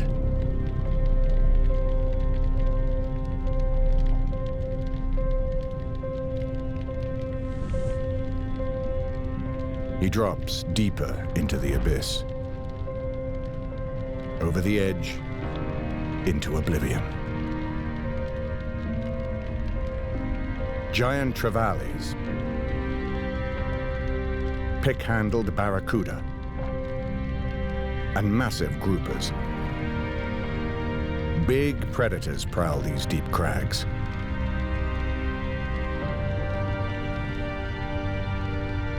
And then he sees it. At 15 meters, a torpedo-like shape lurks in the gloom. Is this the fish Andy's been looking for?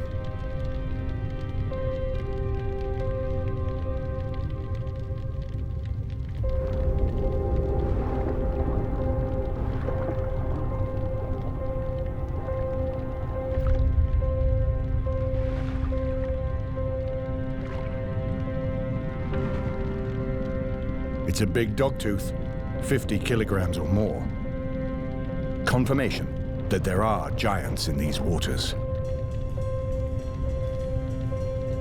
Custom-built bullies of the deep.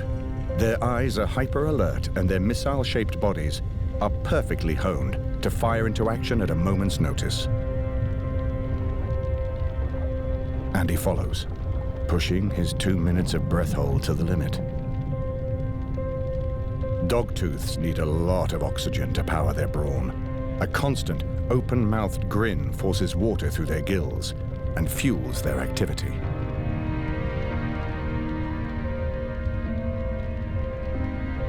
Despite its size, it's wary.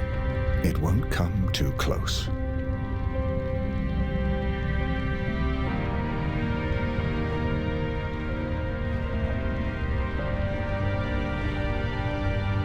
In his excitement, Andy uses up the last of his air. It's time to be human again. Just as Andy suspected, the drop-off is where the big dogs lurk. And that's what he's after.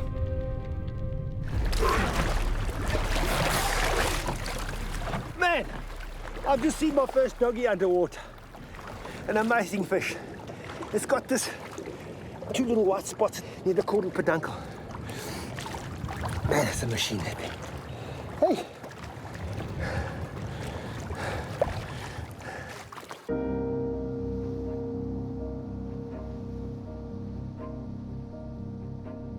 Not all the dogtooth's prey lives in the coral.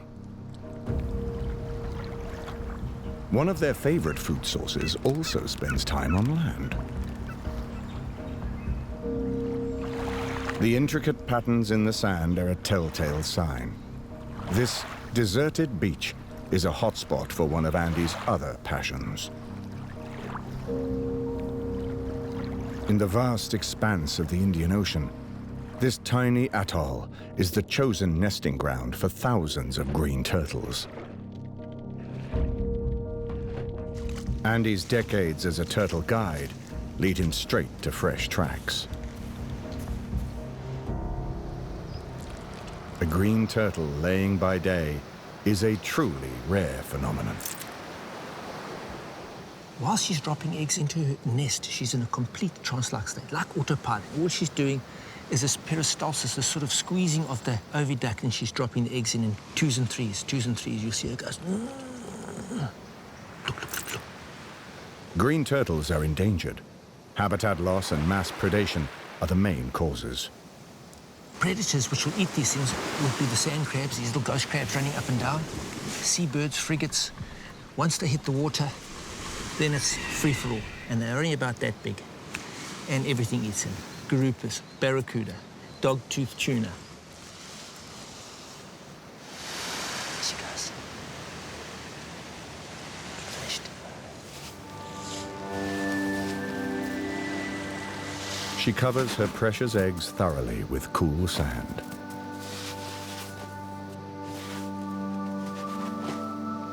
Exhausted, she hauls her 200-kilogram body towards the sea. Over the coming year, she'll migrate up to 4,000 kilometers before returning to this same beach where she herself was born. Although cumbersome and heavy on land, back in the water, she's as graceful and buoyant as a bird in flight. She's a survivor, the one who got away from the predators of the deep.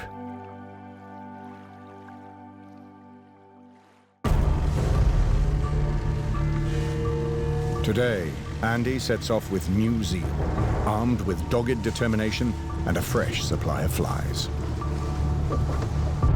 Confident that there are big fish below, and with a better idea of the layout of the treacherous wall.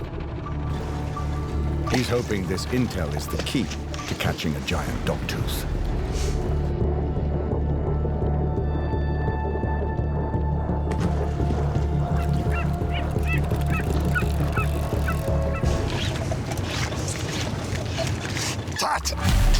He's right on target.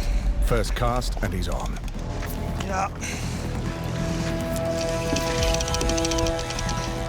This fish is taking him straight into the coral.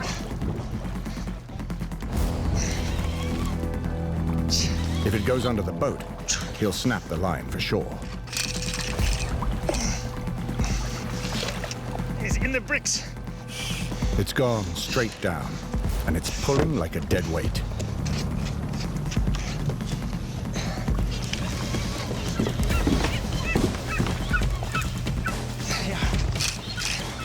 Go swing around, go forward, put the nose in. Maneuvering the boat will help to keep the fish away from the reef wall and give Andy some extra muscle. He's in the bricks. We're just trying to get him away from the reef here.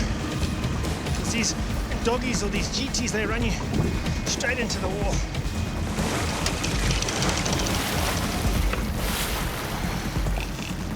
Right, now just short pumping strokes. Surge heads the boat out to sea to pull the fish away from the coral. Andy locks down his reel and holds fast, hoping the line won't snap. Keep the rod angle low. It's grueling work. His arms are burning with strain, but he has to keep the tension on the line. No rest for you.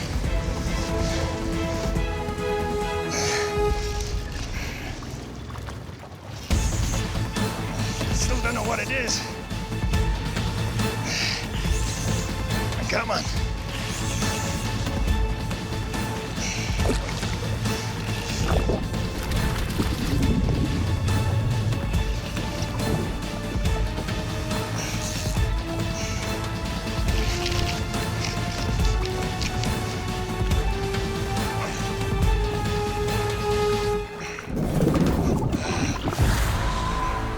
It's a bittersweet victory. I'm going to hoist him over the side. I'm just going to put him on so we can get a pick. A 25-kilogram giant, but not the one Andy's after.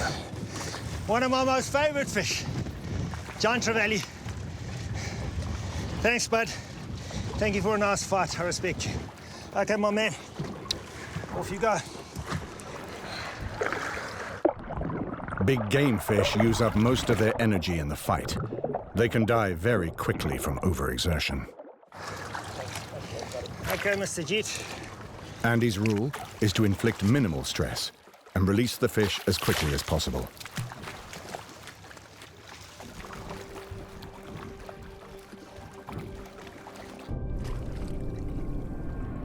The giant trevally is one of the most powerful fish in the sea. It's built like a rugby player, with robust shoulders and a massive tail which propels it through the water. Nice catch, but it's not a dogtooth. Yeah, good to go. Hey, nice big GT. Just over a meter. Man, the elusive dogs. Why do I always try and catch elusive fish? Sorry. Goliath tiger, dogtooth tuna. Again. Okay.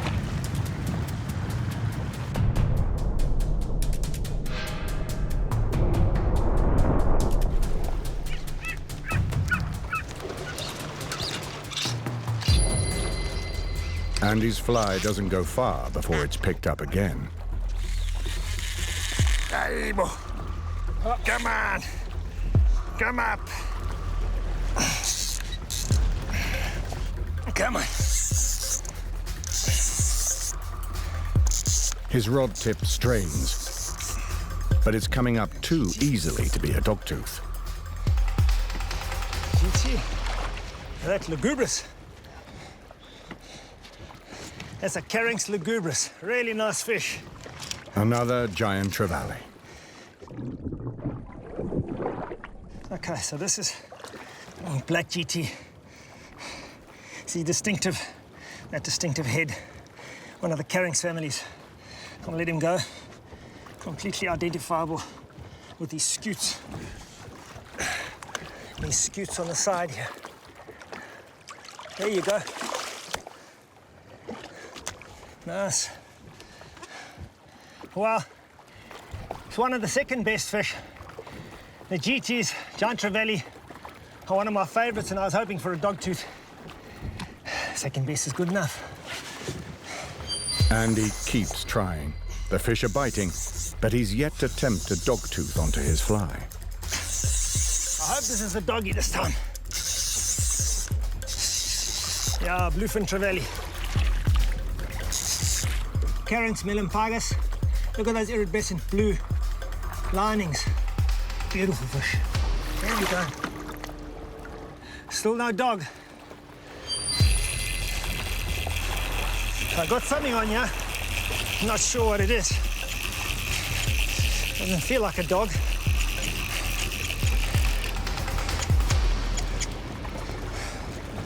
Barracuda. Big kennel barracuda. It's got some mean teeth in that.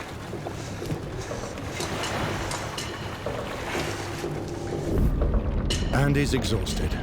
He spent 8 hours in harsh sun, battling street fighter fish, and he's caught everything but a dogtooth.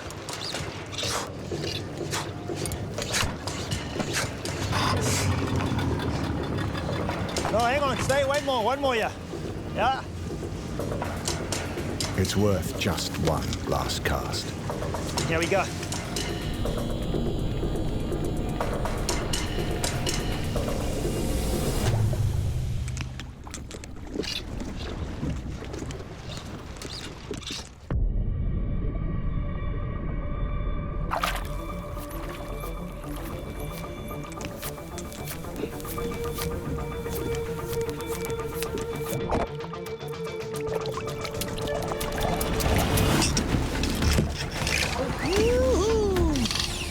It's pulling down like a ton of bricks.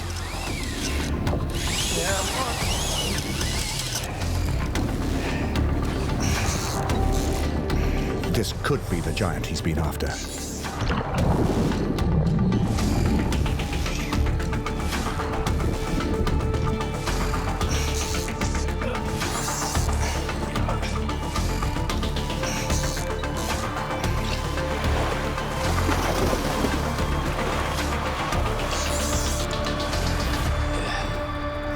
Yes! Finally!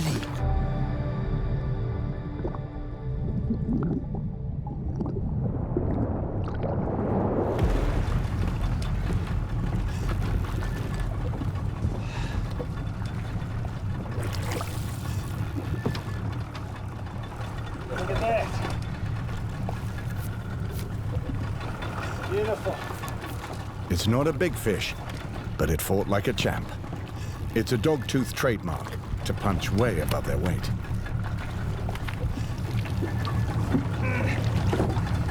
I'm not going to keep her long. She's going to go straight back in the water. How about Jack Russell? Switch him out off, that's it. Close up, even this bite-sized individual lives up to its name. Okay. Yeah. Bye-bye, Mr. Dog. Beautiful fish. I just want to give it some more air. Also known as a peg-tooth tuna, its large conical teeth, huge eyes, and almost scaleless body are distinguishing features. This one's got some growing to do. But for now, it's still the catch of the day.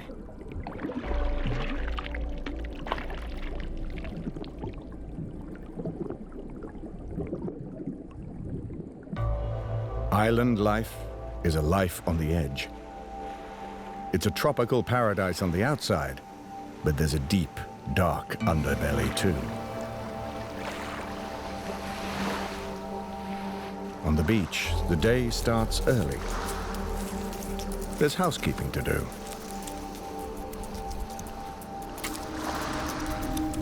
And there's tension in the air.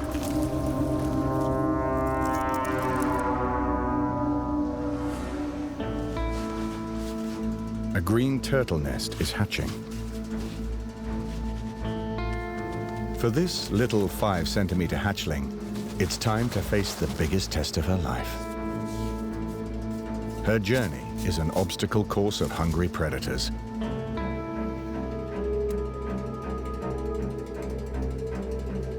Itching with anticipation.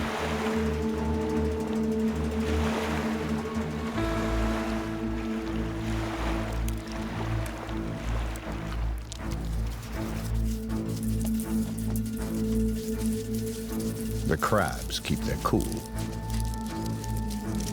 There are many more where these two came from. Spurred on by pure instinct, they run the gauntlet towards the beckoning waves. Timing is everything.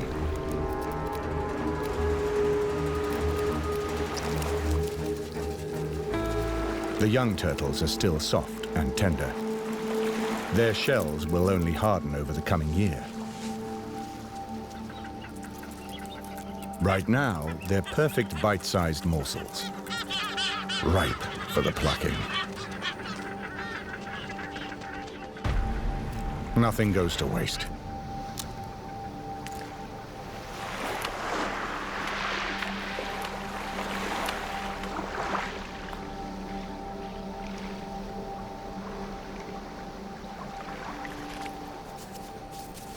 One last brave survivor reaches the surf. It's a harsh baptism for such a tiny creature, but she has to keep on pushing.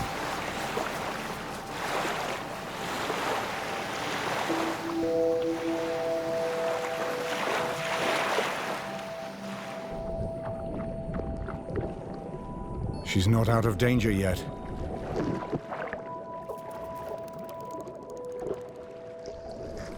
There's a big blue world out there, but only 2 of the 100 hatchlings in her nest may get to see it. Once she hits the open water, she faces her biggest challenge. Hungry dogtooths and giant trevallies waiting to pick her off. If she makes it through, like her brave mother, it may be 15 years before she returns to this same beach to lay her own precious clutch. The only way to survive on a deserted island is to be resourceful and step up to the challenges. There's still one part of Astove's coastline Andy hasn't explored, the windward side. Today, he's got a new trick up his sleeve. An underwater camera with a lure attached to it.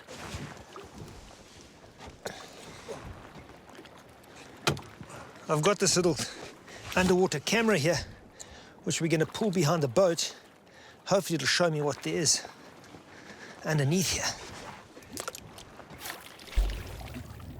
The lure has no hook, but it will tempt inquisitive predators up from the deep. And dragging the camera along the wall will cover a large area and hopefully pinpoint where the dogtooths are most active.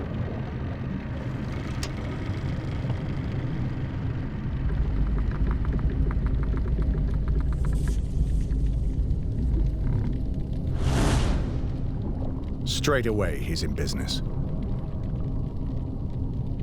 A 10-kilo dogtooth homes in. It's worth a second look, but this old dog isn't fooled by a fake. The next customers appear. A school of giant trevallies.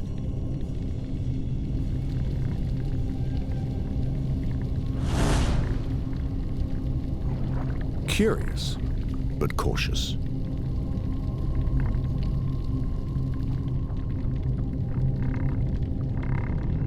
The drag cam is working. A greedy barracuda swims up from the deep.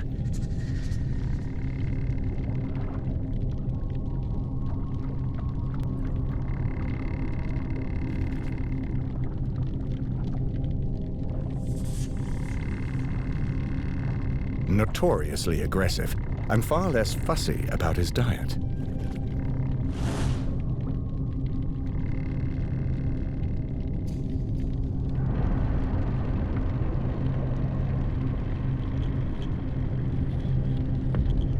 Once again, the reef's hunters respond to his lures. But he hasn't caught a dogtooth on camera for a while. Andy returns to the starting line.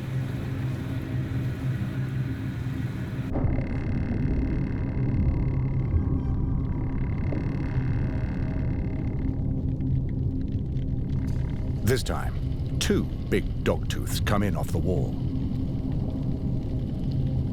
These are the heavies.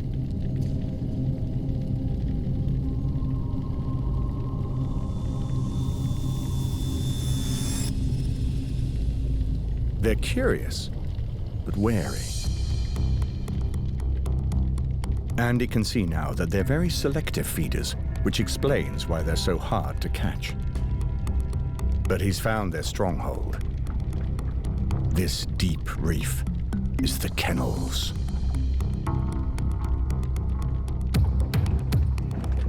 Andy again decides he needs a closer look. He knows the dogtooths are down there.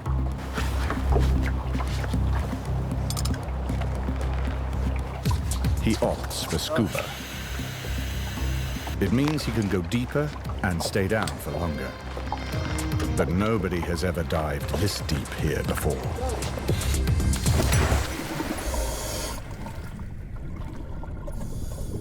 It's dark and dangerous, but that's not going to stop him. There's no doubt this location is teeming with fish, prey and predator alike. Giant trevallies are on the hunt. Based on the drag cam footage, this should be where the dogtooths hang out.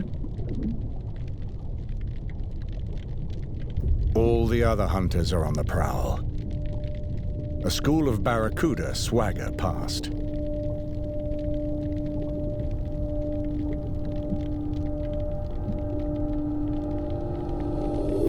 Eagle rays, usually shy, but oblivious to their visitor, there's a sense that nothing in this territory has seen a human before.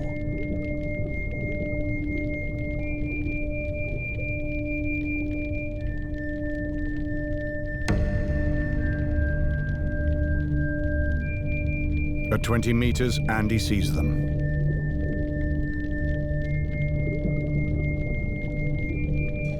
A huge school of dogtooths, cruising with the current. He was right. He's found their hotspot.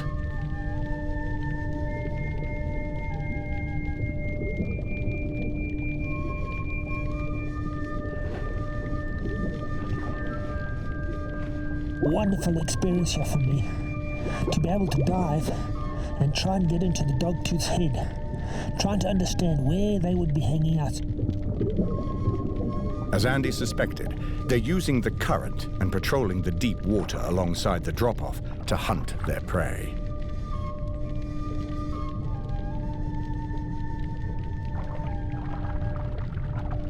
When you see them underwater, they are beautiful and serene and just calm.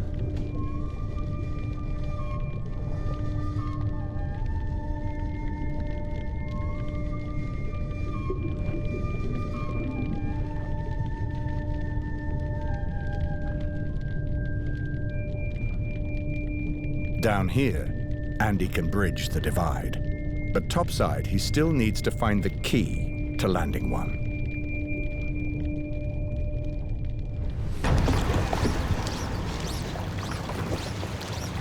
Andy's done his homework. He's found big fish territory. He just needs to keep them off the reef long enough to haul them up from the deep. But there's a new challenge looming on his horizon.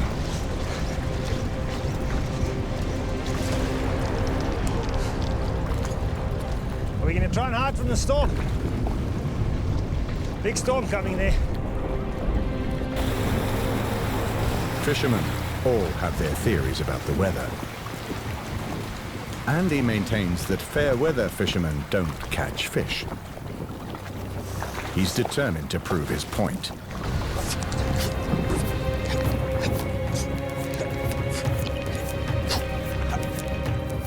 The crazy weather only fuels his fishing frenzy.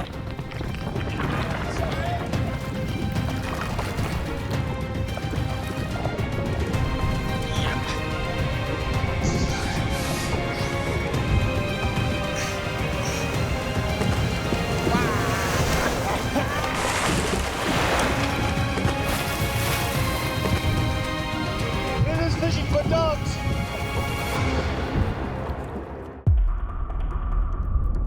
The storm blows over, but it's a sign. The start of the monsoon season. 6 months of high winds and rough seas. Go reverse. Time is running out. It's now or never for Andy to catch the big one. He's got his technique down, but the fish are trashing his line at every turn.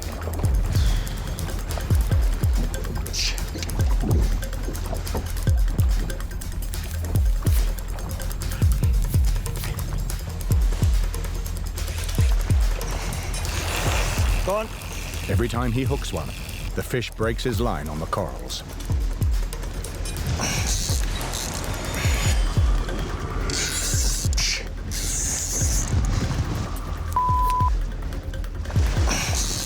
big dogtooths are down there, taunting him. He's in the bricks. 3, 4 hours gone, 5 hours gone, boss. There's an eye loose. There it is, loose there. So I'm gonna have to do some damage control now. This is the sum total of my fly fishing this morning. There's a remnants of a fly line. This one doesn't even have a fly line left anymore. I got a proper hiding from those dogs. I need to regroup and get together.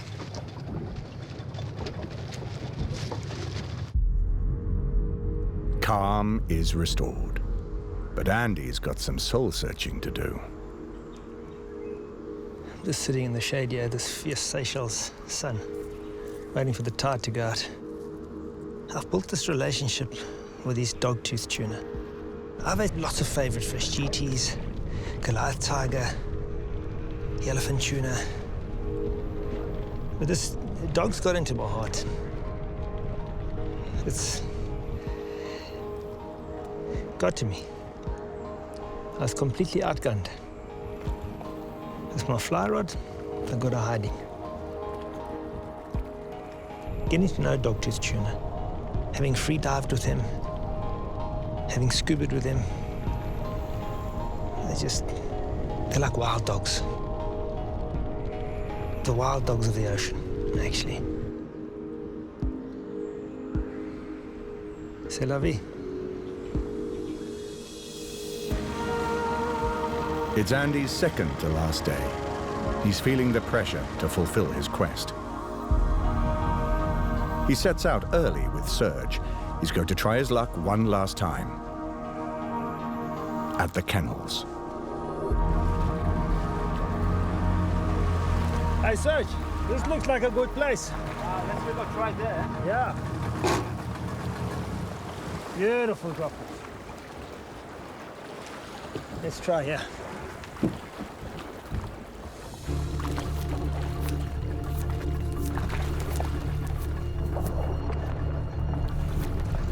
Andy strips his line frantically through the deep dogtooth zone.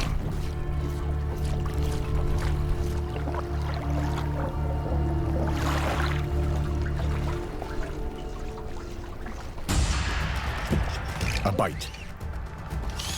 The fish rockets downward, peeling line off his reel. Yeah, I'm on. It's gotta be a dogtooth.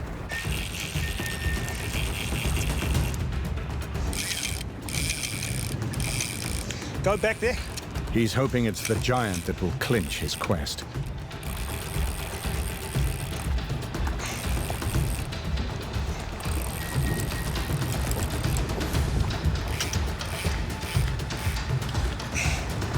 Go forward a bit. Andy and Serge need to work together to maneuver the boat and pull the fish further into the open water. Yeah, I know, but I'm trying to get the line out. They're fighting coral, current, and rough seas. It's a power struggle, and right now, the fish is winning. Go backwards out a bit, Serge. I don't want to go into that bumpy water. Ah! He gets a lucky break, a tiny bit of slack. Coming still. The fish is tiring, and the power shifts to Andy. Come on, Mr. Dog. The game's not long over. Slowly, he starts to win back some of his line. Serge, swing around. Feels like a big dog. We'll see. He's gone down to... Seems like he's gone down to Australia. Just peeled line off this reel. I'm getting some line back. It's coming up. Andy's gaining ground, but he needs to box clever. Ah! Dogtooths are known to fight themselves to death. Andy's mission is to land it alive.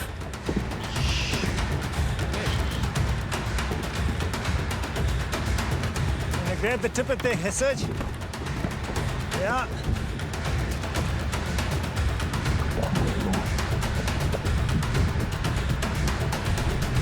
It's the fish he's been waiting for. the legendary giant dogtooth breaks the surface.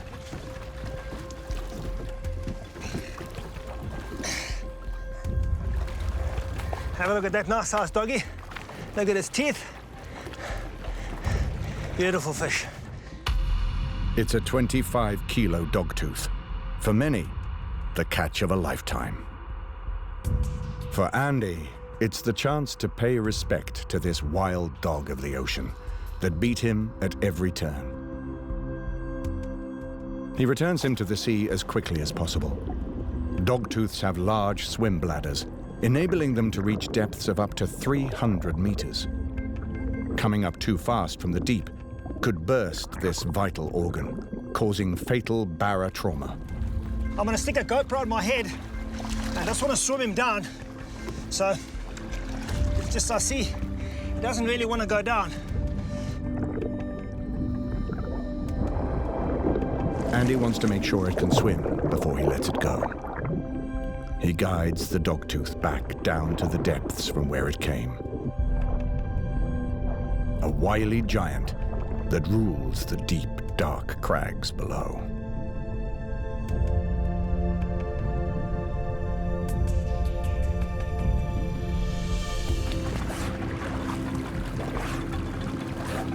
Hey, nice one, sir. Yeah, well done. Thank you, boss. Yeah. Go, man.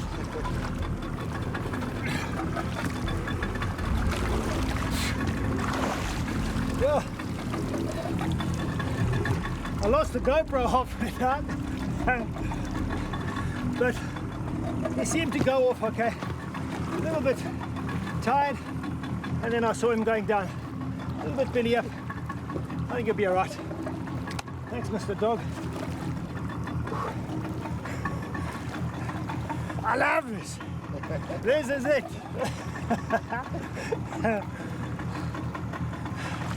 Hey. Thank you, sir. Okay, man. Let's try another one. There's another one. Yeah. Mr. Dog.